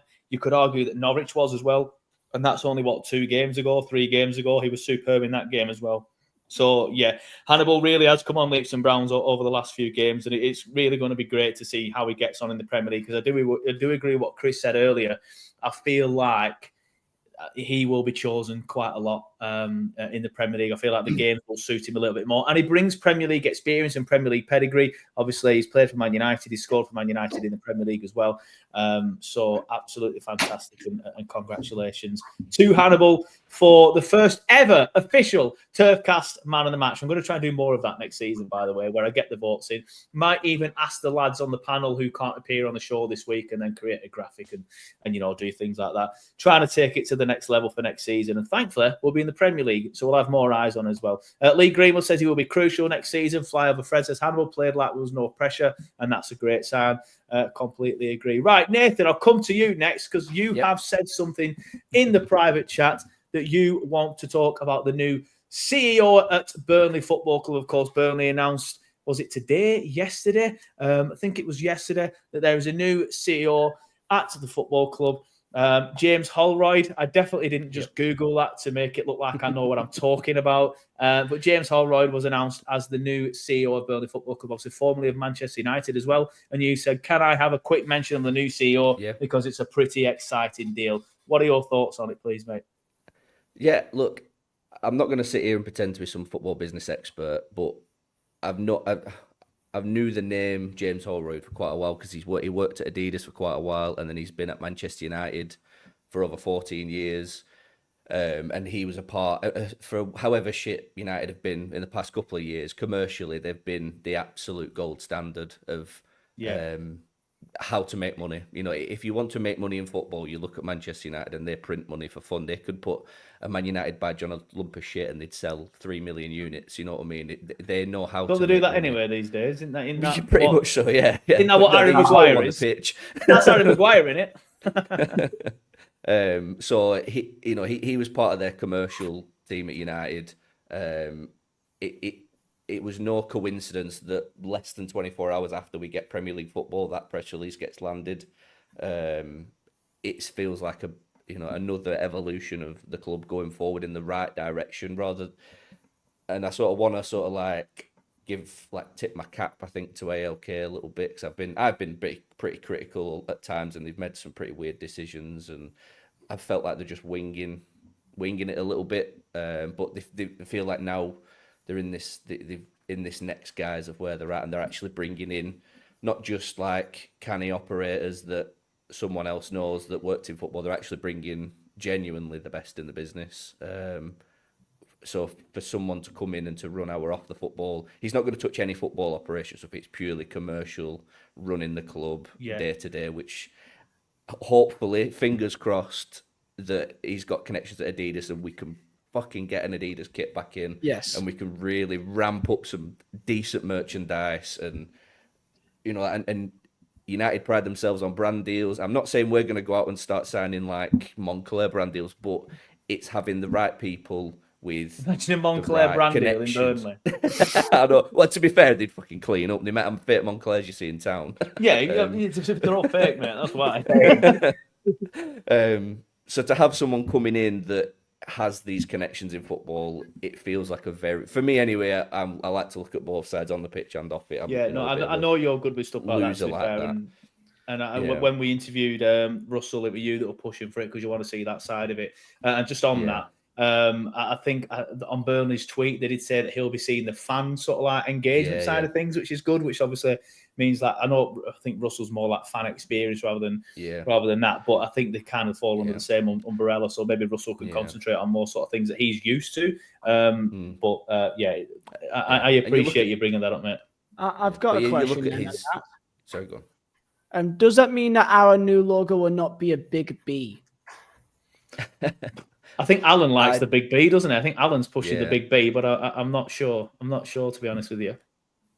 As long as we get Adidas as our kit sponsor, I'm happy.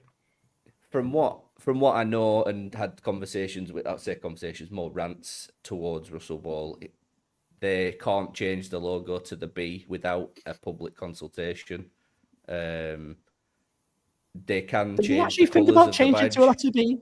I don't think they're going to change it, the main badge to the B, but I think they're going to put it on some merch, maybe on a third kit. But what I don't understand is why, just because I'm wearing this badge now, and I'll just quickly make myself full screen if I can. How do I do it? I don't know how to do it. I've been doing this for so long. There you go. Right. Look at that. Why don't you just use a bit of that badge for a third kit? Why don't you just use the lion holding a rose? You know, like how Everton did a few years ago, where how do I get rid of just me now? Nobody wants to see that.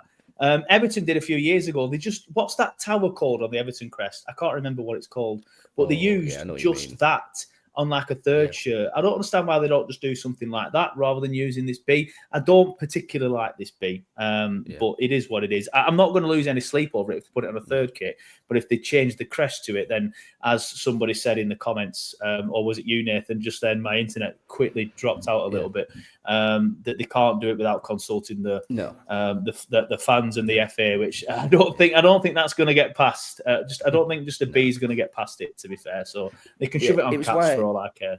It was why I wanted to raise this appointment up, that you look at his background, and United are a club that forever, how much we can criticise them in terms of changing the way football finance is shaped and on the pitch is shaped, but they know how to keep the fans in love with the brand, Man United. You know, they have very strong connections with Storm Roses, Adidas. You know, like they really know how to. Burnley FC Chumbawamba merch on its way. Get in. But like they know how to keep it Manchester. You know what I mean? They know how to keep it. You know, for such a global brand, they keep it so embedded into Manchester. So finally having someone back in the club that can understand that, and it can maybe start pushing us in the direction that we need to. So I'm just a bit more excited. I'm just excited about that going forward, and I think it'd be really positive. And it's like I say, it's not going to happen overnight, but I think we'll see some pretty exciting stuff off the back of it that will catch us off guard. If I'm being honest. As long as it brings the Pie and Peas halftime show, I'm all in. Yeah, bring that back as well. And also, for all the criticism that this flag day got, including by myself, I'll eat humble pie for this one. The fact that I didn't know they were giving these flags out. Obviously, this is my little boys. I got one myself, I'm not going to lie. But I did hand that over to a little girl on my dad's side of the family. But I think it actually worked quite well because they gave these flags out. It sounded like they weren't going to do it. Whether they listened to fans and stuff on Twitter, I'm not sure towards the end. But I feel like doing that was good. They didn't give everybody one like they did last time, but I felt like a smattering of these flags around the stadium did actually look quite good. And I feel like for all the criticism that they've had recently and the criticism on that flag thing, again, I thought that was quite good. Don't know if anyone else agrees or wants to add anything. Yeah, there were some incredible pictures come from it. Like one of my favourite pictures is from when we did it against Cardiff all those years ago, where it was just a sea of flags. So yeah, it really worked. I think really works really well. Yeah. It's a shame that it took so long then to actually start doing that sort of stuff. Like say, we saw so many clips or from the documentary about, we need a drum, we need to do this. It felt like they were doing like just talking about ideas rather than actually just trying them. I'd rather them just try. I'm glad the they drum. didn't try the drum. I know, but just instead of like, it just felt like an all talk, no action sort of thing, and it was very frustrating. You're never going to get results if you just talk about something. You need to do it, and it was proof Monday, that just doing it, people buy into it. You'll get them, even if you put one on every seat, paid a bit more money, you'd get them, the most miserable bastards waving a little flag about, won't they? You know what I mean? Like, it just will work, But it was nice to see them try something. I'd like to see more of it.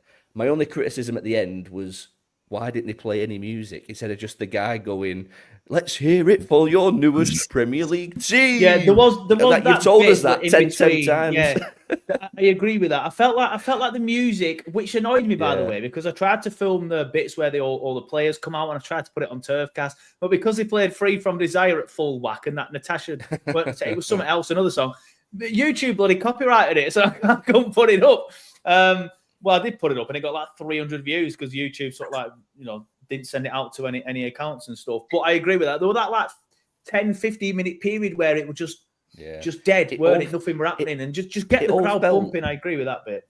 It all felt that they were like, "Oh shit, we've got promoted. I forgot about that. Quick, get this plywood box on and get the players back out." That's what it felt like. There was no sort of like real planning around it. Like, it would have been nice to just have a bit more music, or just even just like chuck a mic in front of Alan Pace because he were itching to be on the centre of the pitch. Like, just do something to cheer, because it would just felt a bit. We just got promoted, and then it was just like. And obviously the people going on the pitch didn't help. It just slowed it all down a little. It'd just been nice to have a bit more of like a celebration around it all, Cheers, Brian. But anyway, not a nice way to end the day, I suppose. Yeah, fair enough. Right, we have digressed slightly, although it is good to have that sort of debate. We are hitting near to an hour and a half at the minute, and these Turfcast streams do tend to end after 2 hours. You see the big YouTubers, after 1 hour. You see these big YouTubers that just do it for 4 or 5 hours, but that's why they've got a lot of subs and I don't. Obviously, league title. Liam, I'll come to you first on this. Number 1, are you bothered? And number 2, do you think we can do it? I mean, yeah, absolutely bothered about it. Like, you take it one game at a time, and you just do the absolute best you can to be promoted. That's what we've done. Now we've ticked that off. Let's go win the entire thing. What's the point of falling apart now? And the thing is, when you look at our last 2 games and Leeds, you would say they probably have the hardest. I think the Leeds players, I think they probably would be a little bit more. I think they'd be a bit more vulnerable to getting away with it, maybe drinking a bit much. I've seen quite a few posts of them in the boozer even yesterday as well, just chilling about. So I think that they may let their foot off the gas, and I think we have a bit more freedom to do that, because even though we're away, we're playing QPR enough to play for, and they're absolutely diabolical right now. They got smashed by the Swansea, I believe. And by the way, Swansea's just won 5 in a row, by the way. Don't know how that's out of nowhere. They were looking over the shoulder, and all of a sudden they're like top half, aren't they? Well, of all teams playing against QPR, is probably the best one to play right now. And of course, Leeds, they've got Bristol City at home, but Bristol City are fighting for their lives in playoffs, and they got Plymouth away last final day. We got Millwall home, which, I mean, they probably will still be in a playoff fight by the time it's final day, but at least we got a QPR game that we may be a percentage or 2 off, and I think we could get away with it, where at least I think they probably won't be able to. So yeah, I think we can get it done against QPR, and then final battle against Millwall. Let's lift our title. I want 100 points, because again, I think just as an achievement for what we've done, like, people outside of Burnley don't really care. They're like, oh, it's boring, yo-yo club, all this and that. It's an achievement and a half to have not just 4 promotions in a row, but also having potentially back-to-back titles with 3 completely different managers with 3 completely different ways of playing the game. I think that's a marvelous achievement. So yeah, I think we should do it for that reason alone. 100 points, let's hit that again. And I get all the stats. I mean, lads, I'm sorry, but we've not conceded 2 goals in an entire single league game all season. No, only one team has scored 2 goals against us all year in the league, and that's Norwich. I'm sorry, that's stupid. That's so dumb. So yeah, we need to go out with a high, and I think Parker is the type of manager that will make sure that these lads stay focused, and they want to fight for him, and they want to make him proud as well. So let's lift that title against Millwall and have the best summer until we get smashed by Fulham or something first day of season. Let's go.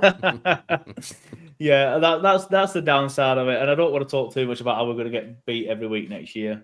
Let's just enjoy the promotion first. But Flyover Fred said earlier, PNE is a game for us this weekend. We need them not to beat Plymouth. I believe if Luton and Derby draw this weekend, Plymouth are effectively down anyway, regardless of whatever their result is. So, yes, we need them to win so they have something to play for against Leeds. But we also need that result to go their way. Chris, I'll come to you next. Just quickly, my thoughts on the title race. I wasn't bothered until now we're open. Now I am kind of bothered, but I won't also be losing any sleep over it if we don't win the league. The main goal is to get into the Premier League, and obviously we've done that. But now we've done that, yes, of course, I'd rather win it than not win it. And the promotion parade through the town looks a lot better when there's an actual trophy there. I know you get that pathetic little tin trophy for finishing second sometimes, but I hate it. And I'd rather us not have that trophy. Just go around with the medals around your neck. But I'd obviously rather us have the number one trophy. What are your thoughts on the title race, Chris? Do you think we can do it? Yeah, I completely agree with you. I wasn't bothered, and like when you're looking for other results in the last couple of weeks, like I'm not bothered what Leeds are doing as much. Yeah, like you're looking for Sheffield and you're just trying to get in the top two, and like it's top two. You never acknowledge you're interested in the title till you know you're going to be in the top two. I don't think. I'd love to win the title, not just because we're going against Leeds. Like I just, for me, it's like, what can you do next? It's like you just want to be better all the time. Like, right, we've got second. How do we get to first? And maybe that's just the way I look at it, but. Like, I want to finish first. I don't want to finish second. Now I know we're going to be first or second. I want to finish first. Like, I don't want to finish second. No one does. I don't think... If anyone says that they don't want to finish first, I think they're probably lying to themselves. I think everyone wants to win the league. I still think we can do it. I fully expect we'll win these last two games. And listen, it's a toss-up, innit? Like, Leeds could drop points. You know, we could. Who comes back with a bigger hangover? You just don't know, do you? That when you've got nothing really to play for, you don't know. But I do agree with what Liam said. I think Parker won't let these lads relent. Like, there's 100 points on the line. That's massive. Before we did it, two seasons ago, before we did it, the last team to do it was Leicester in 13-14 when they went up with us. So that shows you it doesn't get done very often. Like, we're the only team to do it in like 12 years or something like that, whatever it is. So like, it's a big deal to get 100 points, and we can still do it. So if you win these last two games, so we won't let these lads take the foot off the gas. Listen, do I think we'll win the title? I honestly don't know. I don't think we will. I think we'll probably just get pipped on goal difference. Yeah, because it's such a big swing. Which should be mad, wouldn't it? Because if we win both of our games, which more than capable of doing, and Leeds win both of their games, which with the way they played against Stoke, you can't really argue against that. Yes, Bristol City is going to be a tough game, and so is Plymouth if they're still in with a shout. But we could both finish on 100 points, and Burnley could finish on 100 points and finish second. That's absolutely mental. Absolutely mental. The two best teams are going. At the end of the day, like whoever wins the titles won it because they've been the best team over 46 games. Like, as cliche as that is, you can't listen. What'll be will be. If we win the title, we win it. If we don't, the prize for first and second's the same anyway. So really, like, who cares? Like, as much as I want to win it, I'm not that bothered. Like, I won't cry about it if we don't win it. Yeah, exactly the same. Because the prize is the exact same. I rather would, but if we don't, it's is what it is, isn't it? For me personally, there's no way that both us and Leeds win 2 in a row. So, like one of us will slip. Let's just hope it's not us. Yeah, I mean, we need them to slip unless there's going to be how many 16 goals? I think they're ahead of us now, thanks to that 6-0 win against maybe 14 goals. I can't remember off the top of my head. But we need them to slip up if we are going to win the league title, which I'm not sure they do. That's the worry for me. And I've been consistent since day one. I said I think Leeds will win it. So yeah, at least I'll get my prediction right. Nathan, do you think we'll do it? I do. I think not for. I think Parker's got it in. He's got the bit between his teeth. He's not won this title. He's had 2 promotions and not won it. I don't know if he'll be the first manager to ever win all 3. I don't know, but I feel like he's a proud man that prides himself on stuff like this. Not in like an egotistical way, just in an accomplishment way. He seems very. I don't know if he's very grounded and very humble, but I feel like he also really wants this title, and I think he will probably be the only person in Burnley disappointed not to win the title, if I'm honest with you, because I don't really care. I'm not bothered. I've seen us do it loads of times now. Yeah, we've done it twice in the last 2 seasons in the Championship. Yeah. To do it 3 times in a know. row would be insane. Yeah, But- I know it would be insane, and like, you know, I don't have any team had 3 back-to-back title wins. I don't know. Is that a thing? I mean, Is that not in this. I mean, because City did it with Premier League, but in EFL, I don't think in the Championship, like We can call it a the three three-peat. That in that what City called it, Yeah. a three-peat. We can, Like, there you go. That's your Turfcast graphic sorted for when we win the league. Three-peat. Three-peat. yeah, to sit back here and go every time for the last 3 times we've been in this division, we've won the league.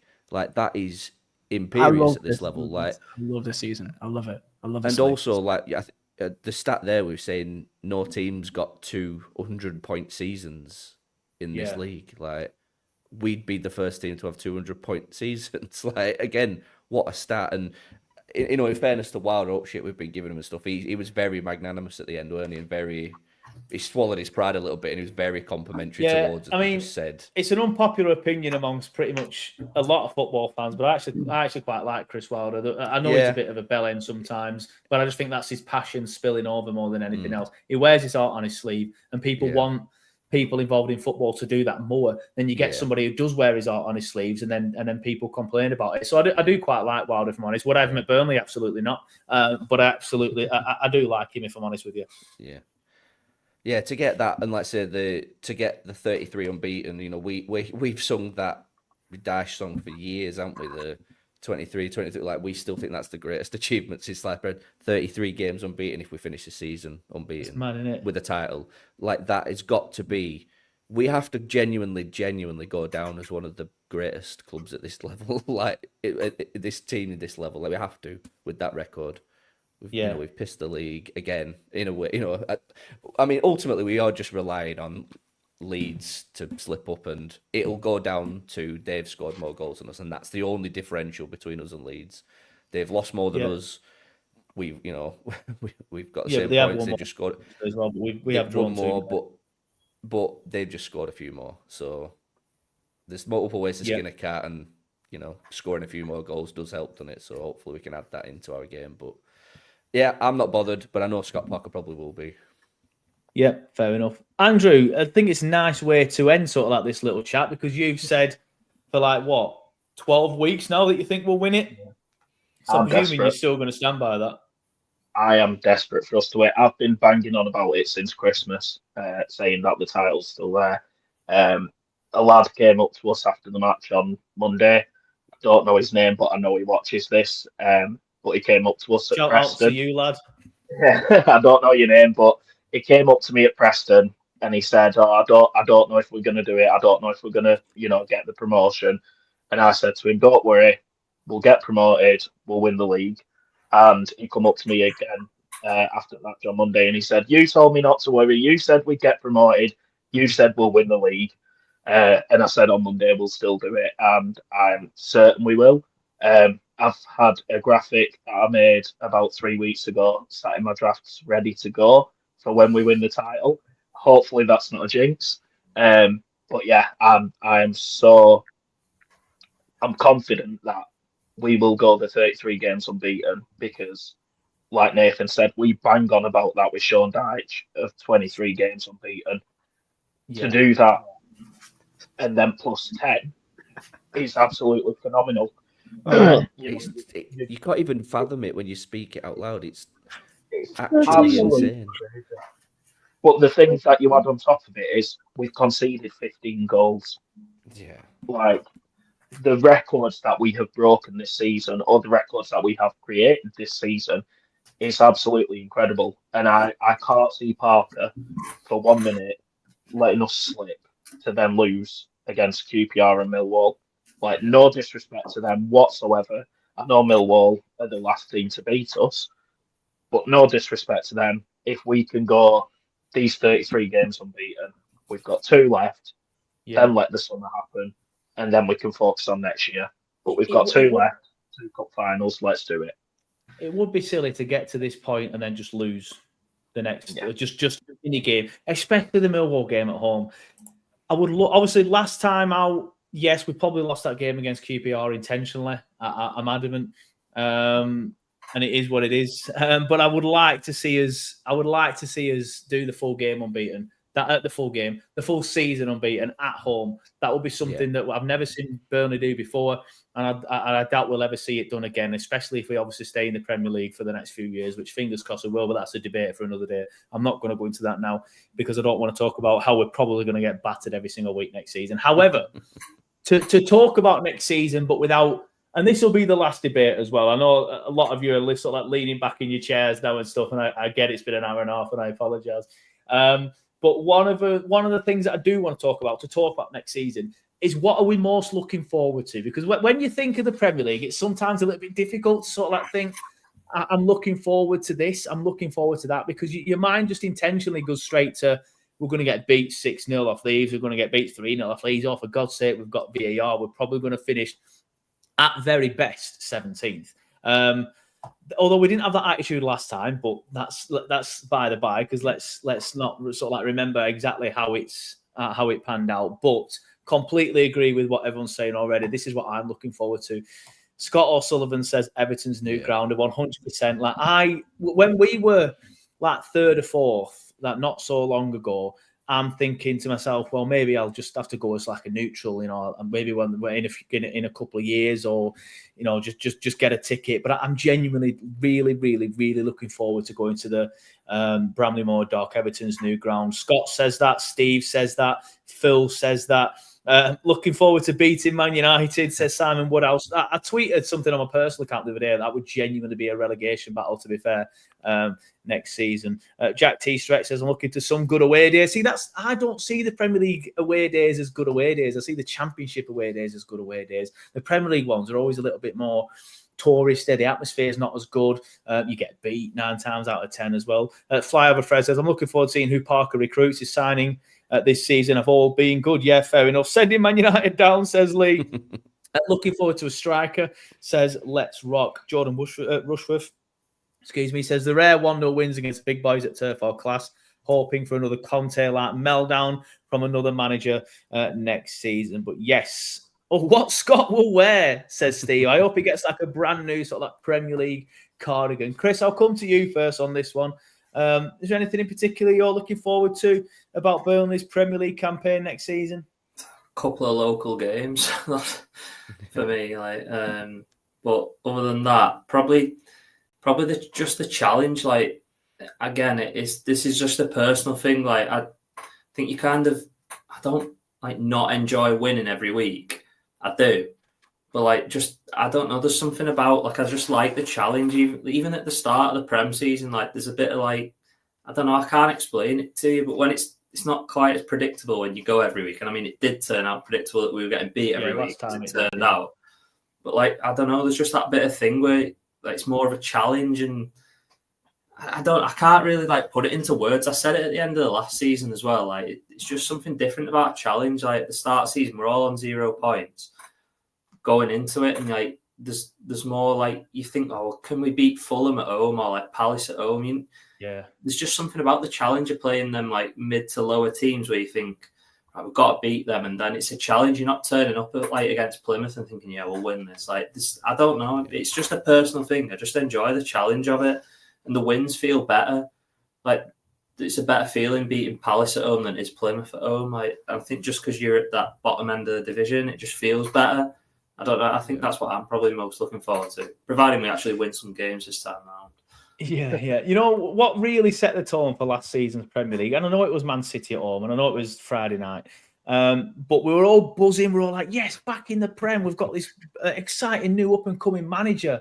And then what were it? After 8 minutes at home against Man City, we were 2-0 down, and the atmosphere just drained out the turf and didn't come back for the entire season. So fingers crossed that doesn't happen again.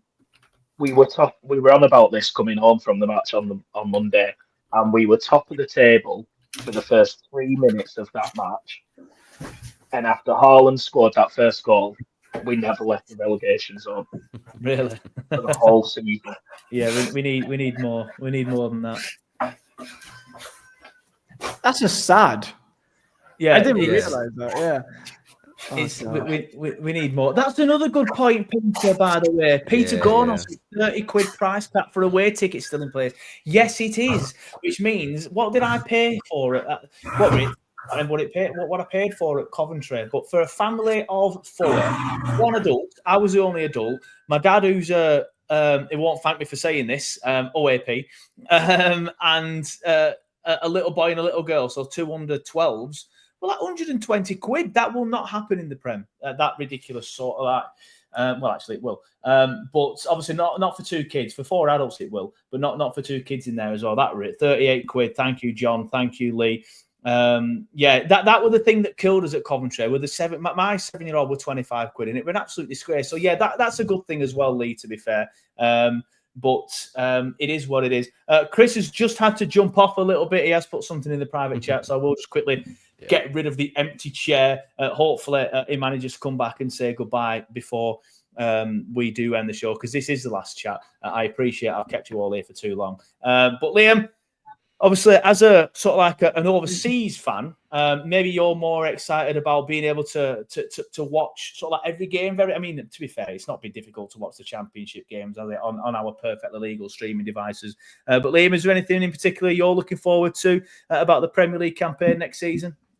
Well, I am absolutely looking forward to actually watching games, every single game, a lot more easier now. You know, whatever I use, you know, for the big games, I pay for the services from Clarets Plus or whatever. But for normal games, you know, against Oxford, you know, I do go on sites which is definitely legal, and I definitely see things that are definitely not meant for my children as well. So I appreciate just watching games a lot easier now this time around, actually. So, you know, for the Premier League, I don't want to go into it too much because we all know it'd be a tough slog. My kind of hope is, because we got Parker, because of the way that we play, you like the idea that we could maybe stay in games more, make it a bit more tougher, and the likes of Hannibal as well, and maybe we can bring in much more of a group that, I kind of really don't want to do the same mistakes as last time, that we basically just rip apart the kind of core group that we have. So if we can add 3 or 4 proper, like, experienced pros to this level, to this group that Parker likes, I think we stand a better chance. You know, we won't be as so open.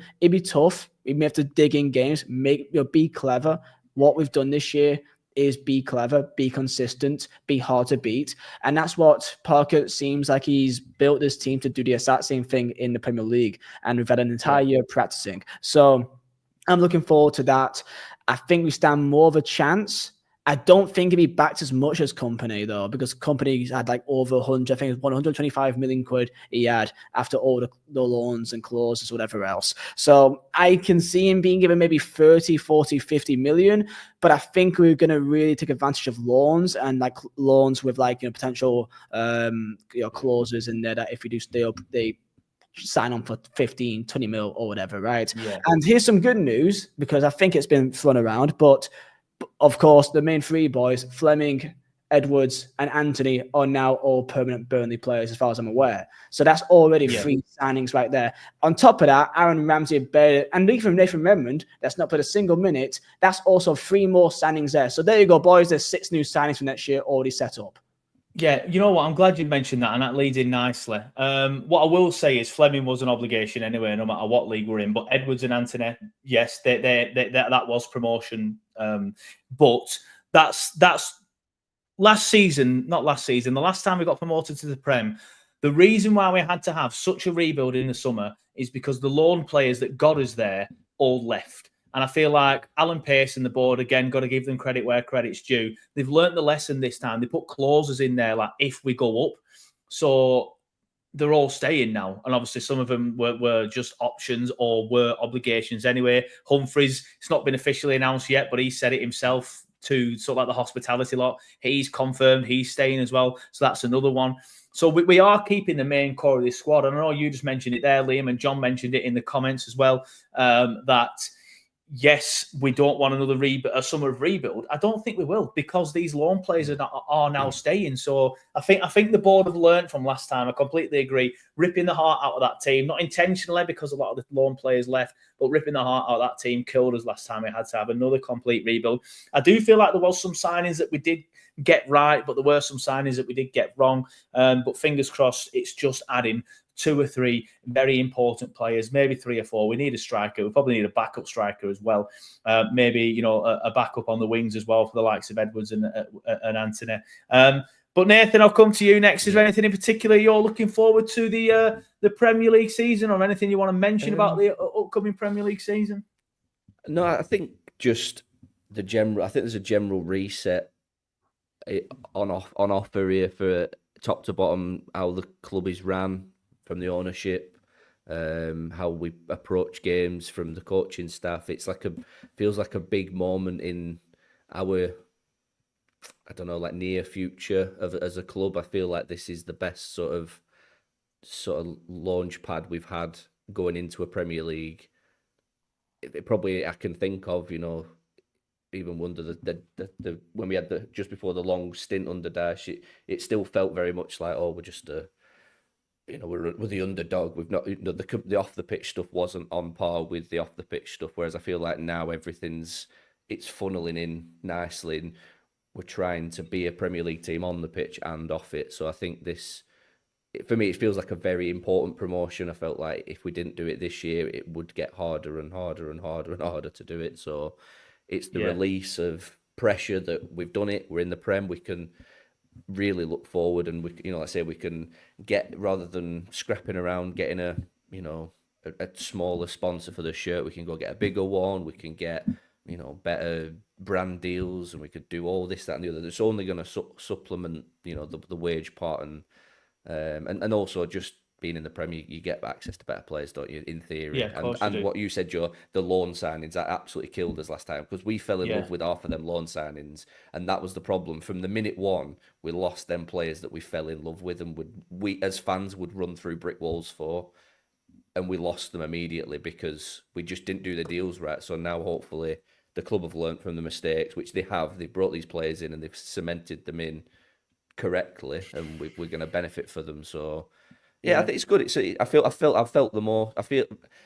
more optimistic. I probably look back at when we got promoted in the company, I probably felt a bit more delusional, and we were all like, we're going to do it. We're going to mid-table. We all bought into this whole, and that was company's fault because he dragged us along with it. He was telling us all this. He was saying, we're going to do this, we're going to do that. Whereas this feels more organic. It feels a bit more like Burnley again. It feels a bit more, no, we're going to go in and we're going to, like I say, we're going to stay in games longer. We're going to be hard to beat. We're going to get the Arteta meltdowns. We're going to have, United complaining about the pitch length. We're going to do. It feels like Burnley are back. You know what I mean? It feels a little bit like that. Burnley are back. Love that. Burnley are back. Burnley are back. Hello. One thing I do want to mention, though, and I agree, obviously, I brought the point up, Nathan, you said you agreed about the loan players. It's massive keeping all these loan players and not having to rebuild. However, the worst bit of preparation that we could have going into a Premier League season is CJ Egan-Riley not signing a new contract, James Trafford going to Newcastle, Josh Brownhill not signing a new contract, maybe Maxime Esteve leaving as well. Obviously, you mentioned that, Nathan, that you don't think he'll be here next season. If we lose Maxime Esteve, CJ Egan-Riley, James Trafford and Josh Brownhill, we're back in the same boat. We're going to have another completely rebuild. So things need to be done. I know the COO has said recently that the conversations are being had with CJ, but nothing's been announced yet. And I've not heard any sort of like things on the grapevine. So it is what it is. Fingers crossed. But again, that will be the worst possible preparation for a Premier League season if we lose them. And I think a lot of us are resigned to Trafford leaving. So even if CJ leaves, we need to bring him in. Andrew, come to you next. Anything particular you want to add on the Premier League next season? Yeah, I've got a couple. First one's just a daft personal one, but I'm glad that we're not going to the playoff final because I'm meant to be going to see Hamilton that night in Manchester. So I'm glad that I've not wasted £100 on tickets there. But in terms of the actual season next year in the Premier League, I can't wait for that.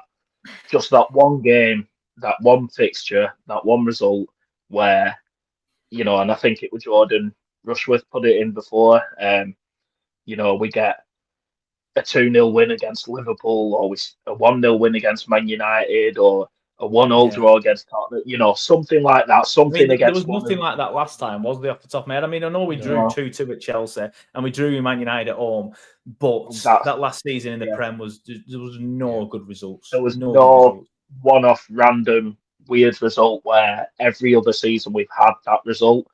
And like Chris said before about the wins in the Premier League feeling a bit more special because you've earned it. Those wins, that first night in the Premier League against Man United under the lights when we won, that win meant so much more than half of the wins in the Championship against the lower teams. So I just can't wait for that one fixture where we nab it. I hope it's against Liverpool, but that one fixture where we nab it against one of the big teams and just watch the meltdown on social media. Yeah, I mean, there's been a few meltdowns this season, to be fair, because we now play back in a similar sort of style. Watford fans had a meltdown. Coventry fans were just Coventry fans. Glenn, apologies if you're still in the chat, but easily the most insufferable fan base in the Championship. But a lot of the fan bases in the Premier League are like that, and especially the top 6 ones. But I do agree it's going to be tough next season, but hopefully we can get some good wins. There's a lot of comments coming in about sort of like a quality number 9 is a must for next season. I completely agree. I'd say 2 are a must. We're going to leave that sort of debate probably until sort of like later in the summer after the season, where I will look at stuff like players we can bring in, and I'm still going to try and continue doing the weekly live shows and stuff like that. Despite it being the summer, the Clarets Daily News will be back as well, so we will keep the channel ticking along. The live streams won't disappear, but I'll leave them sort of debates for later on in the summer. But lads, we're at 1 hour 50 minutes now. Is there anything anyone wants to add before we wrap it up? Or, we have been sitting here now talking for, like I said, nearly 2 hours. So we've probably covered anything. But if anybody wants us to quickly chat about anything now for maybe 10 minutes, then now's your time to speak up. Steve. You just want to talk about Steve? Just Steve in general? Just Steve? Who do we want to go up in the playoffs? And who do we think? That's a good question. That is a good question. Who do we want and who do we think? This is why you should be a producer, mate. You should be the official Turfcast producer. Who do I think will go up? Blades. I think Blades will go up. I think they're the better side. We are the best 3 teams in the division. And I know that it doesn't always work out like that. I feel like Leeds were the 3rd best team in the division last season. Obviously, they failed in the playoff final against, I'm going to say, a good Southampton team, but they're a good at this level Southampton team. Who do I want to win? You've got to look at. I'm always ridiculously selfish with stuff like this. I'm already thinking about surviving next season, and I'm seeing shouts for Sunderland. Sunderland would invest very heavily. Blades would invest very heavily. Sunderland are a huge club. Blades are a decent sized club as well. And Blades have just got new owners. So I'm thinking about getting somebody promoted who will finish rock bottom and somebody that we can take 6 points off. So Millwall or Bristol. In fact, Bristol City have got good investment as well. So I don't know. Millwall or Bristol City. I think it'll be too early for them to come up. Maybe Coventry as well. But again, Coventry's a one city club. And even though they are quite an annoying fan base, they're quite a decent sized club as well, to be fair. So Millwall for me. But Millwall in the Prem would just be a sight to behold. Could you imagine Millwall in the Prem? You think we're going to cause a few meltdowns next season? Millwall will literally go and smash every city up, win 1-0 at some places, and just hate people. Like, people hate Burnley and call us a disgusting. I mean, I'm not for 1 second saying Millwall are disgusting. I will never say anything like that about another football club. I respect pretty much every. No, I'm not. It's basically because Millwall fans I know will kill me. But if they think we're bad, just imagine what they'll think Millwall are like. But who I think will win it, Blades. Who I want to win it, somebody like Millwall, because they'll probably finish bottom. The only way that happens is if they beat us, though. The only way that they could be in playoffs is if they beat us. But you're bringing too much logic into it, though. All right, fine. Yeah, I don't. You might as well say Blackburn as a chance. Right. Like, they have no chance of being in playoffs. Blackburn. No, Blackburn don't. But Millwall, they will win there. I can't remember who the next home game is against, but it's someone quite poor. But yeah, I don't. Hopefully, we beat Leeds. Not beat Leeds. We beat QPR next and Leeds lose the next two. I still don't want to lose at home to Millwall though, so I'm not having that. So yeah, Millwall, but without them beating us, even though it's impossible because there's too much logic coming into it now. But maybe Bristol City then, based on that. As far as I'm concerned, anyone but Sheffield United, so that we can maybe try and steal Hamer off them, just like how we took Berg off them. Would Gus Hamer work in a Parker system though? I'm not sure. I mean, probably not, but like I just think he's a good player. He is so good. I'll admit that. It was probably the best midfielder on the pitch the other day, in my opinion. He was superb. The thing is, I just think all sides, and I'll even add Sheffield United, I just don't think they're that good. So, like, whoever goes up, I don't think they'll do that well. If I would pick, I would say Sunderland because, good fans, that'd be interesting to see. But, I think they're all poor. So I don't think whoever goes up, I think they'll all still go down 20th. Yeah, for me, third to seventh lost this week. Like if you look at the table, it's every single one of them lost. Yeah. I've said that on a previous stream. Like everything outside the top two, probably three, are just a much of a muchness, aren't they? Like I think I'm not worried about any of them, which will probably be hilarious in 6-7 months' time, where Bristol City are spanking us 4-0 in the Premier League. But it's I think I'd like to see Sunderland just because I like that whole Newcastle-Sunderland thing. You want a derby in there, don't you? I feel like that. I always remember them games being class. Like I always remember them being pretty decent, and a lot of derbies in the Premier League are pretty shit, pretty turgid. Yeah, they are. They've gone stale. The Prem derbies are awful. Your Anfield derby, Merseyside derby's stale. Manchester derby's stale. There's a derby in London every 3 days. So. I feel Bratton like Palace is now being billed as a really big derby in the Prem. That's how shit the derbies have got in the Prem. All because someone delayed a kickoff like 45 years ago. That's the only reason. But no, I'd like Sunderland, but I think Coventry will do it. I don't know what I can't give you any insight. Could you imagine them fans in the Prem? Acumen. I just think Lampard.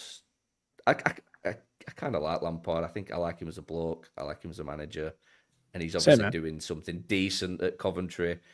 I don't want Coventry in there because I find their fans quite insufferable, and they have this sort of big club mentality for a club that's not really that big anymore. But anyway, that's a different story, a different debate for another day. But yeah, I want Sunderland, but I think it'll be Coventry. Andrew, you're the only one that's not answered yet. So yeah, I think for me, I think it's going to be Sheffield United. I really don't want them to. I find their fans just as insufferable as Coventry ones now, which I didn't, ironically, on Sunday. But I would love Bristol City to go up. For some reason, you know how you fall in love with a player that doesn't really play and then they leave, and you still want them to do well. I've got that for Scott Twine. I don't really know why. He didn't really feel like he got a chance under Company. I feel like he lost his chance in the Prem. So yeah, I want them to do it just for Scott Twine, but I think it'll be Sheffield United. Yeah, Mr. Biscuit says, what about Blackburn? Just to see them get smashed week in, week out. Are you insane, mate? Let's watch them get smashed week in, week out in the Championship next season on their way to League One. And I would have said this a couple of weeks ago, actually. Like, I think this new manager maybe is taking them to League One, but he's all of a sudden pulled it out the bag and now they seem half decent again. But no, I don't want them to have any joy or anything whatsoever. Even if it means they lose 38 games next season, they will still have some joy getting there this year. And I don't want them to have any joy at all. I can't imagine anything worse than seeing them happy. No, but can you imagine how much crap they try to give us for coming? Oh, you came 21st in England, and then they have a party for finishing sixth. Even if they did do it, they would never win the league at Turf Moor, would they? No, but it's never going to. They won the Premier League 30 years ago, Nathan. They won the Premier League 30 years ago. Lads, in match week 4, they were ahead of us in the table, and they said mind the gap. So that was their trophy. I love that. The manager that bookmark it and just put it onto the now saying, so about that, mate. The best one wasn't even that. The best one was when that other guy were going on about how they were 1 point behind us. There's some guy like, bloody hell, we're 1 point behind Burnley. We end up like 30 odd points behind us as well at the end. And shout out to Senna. I know Senna listens to the podcast. I don't think he gets a chance to watch us live. But he literally ridicules that guy every single week. Although, to be fair, I think Senna's life is literally just winding Blackburn fans up on Twitter. But I've got to respect the hustle. Got to respect the hustle. Easy job, though, innit? Yeah, easy job. Steve Robinson is our first member of the stream. So thank you, Steve, for joining the channel. You will now benefit from things such as early release of the pre-game show. Although, to be fair, the last one ended up being live and I still haven't sorted the next one out. But you do get that little badge next to your name on the YouTube content that you've got. So the YouTube chat that you've got. And next season, there will be more benefits. I've been saying that for 3 years, but there will be eventually. Yeah. So, Steve, shout out to you for that. Really appreciate it. Lads, we are just about to hit 2 hours. So we will start wrapping it up. Andrew, thank you for coming on the show. It's been a pleasure. Nathan, thank you again for coming on the show. Liam, good to have you back, mate. Hope you are well. Hope life is really, really good for you, mate. It's good to have you back on. Appreciate it, mate. Always good. Liam, by the way, as well. Yeah. This is why Liam can't come on anymore, because he's literally a celebrity over in Czechoslovakia. So it's very difficult for Liam to come on. Where is it again? You live? Same thing. It's not been called Czechoslovakia since 1998. I apologise. The USSR. Like call it Croatia. Soviet Republic of Czechoslovakia. So yeah. My dad still supported that, to be fair. Does it? Yeah. Well, thank you for putting me in the bracket with your dad. I'm probably around the same sort of age, to be fair. Yeah, I appreciate you coming back on. And lads, it's been a pleasure. Lee Greenwood says, thanks a lot, guys. I love the live streams. Lee, thank you so much for your fan reaction the other day. I do appreciate it. Yes, there's a lot of stuff. Colin says, off topic, but wish Liam all the best in everything he does. Keep striving forward, lad. That's good to see. There's a lot of people coming now in the chat to sort of like suggestions on who we should sign next year. Like I've said, we will discuss that in other videos. We do want to wrap this up. We don't want to sit here for the rest of our lives, as much as I've enjoyed it. It's our first ever 2-hour live stream debate show like this. So yeah, we have hit a milestone today. But if you join this, sorry, go on, Liam. So I do want to say, I got given a WhatsApp by a friend of mine when he saw the final word go up, saying, nice to see you finally show up on Turfcast now that we're up, you effing Glory supporter. So I'm just buzzing with the fact that Burnley could somehow be linked with Glory supporting. So I'm buzzing with that. So that's the only reason I'm back. I just want to talk to United stand next season, that's all. Yeah. Get me Mark Goldbridge. Mark Goldbridge, get Beth on instead. Anyway, we'll move on from that one. Jesus. I know her. I'm going to send her that. No, you're not. David Morgan, shout out to David as well. He's just become a member of the YouTube channel. Really appreciate your support. Thank you so much. Class. You can join now. There is a link in the description and a button if you're watching on a handheld device as well. It's very easy to join and you do get benefits, and it's a way to show your support for Turfcast. But we've now gone past the 2-hour mark. I am trying to wrap it up, but I keep getting rudely keeping it going, mate. Steve! Yeah. Let's just chant Steve for the next hour. But anyway, Phil says, hey, Joe, I missed the start of the stream. Is there any way that I could rewatch? Thank me later. Yes, mate. As soon as I press end stream, it does, of course, stay on YouTube, on Facebook, and we've streamed this one with it being a promotion party vibes. I ran out of beers after about the first 45 minutes. Promotion party vibes on Twitter as well. But of course, as soon as this finishes as well, I will be uploading a podcast. If you are on the podcast feed and just waiting for the podcast to drop on the podcast feed, should I say, I have just recently uploaded the Weekend Review podcast. So I will let that one breathe a little bit. You can go and listen back to that now. And then I will be dropping this one. It'll be there for your morning commute, put it that way. I'll probably drop it for the night shifters at around 3 a.m. as well, so they can have another Turfcast chat towards the end of their night shifters. I know Daz is a night shifter who listens to it a lot. But yeah, thank you very much, everybody in the chat. Lee Morgan says, cheers, lads. Missed most, I think it's meant to say, there you go. Missed most due to personal issues, but we'll watch on replay. Hope everything's all right, Lee, but really do appreciate that. David Logan, looking in there now in that little Turfcast badge next to his name. It's because he's just become a YouTube channel member. Before we wrap up, sorry. Trying to wrap up, mate. Go on, mate. Just a massive shout out to David, because I know that he comments a lot on the fan reactions and stuff. David sits about 3-4 rows behind me on the turf. And whenever I'm singing "We Are the Long Side," he's the only one singing along with me. So shout out to David because his atmosphere is incredible. Shout out to you, David. I appreciate you trying to create an atmosphere at the turf. But yes, I will wrap it up there before someone interrupts again. But thanks everybody for watching. Thanks everyone for listening. And we will see you next time.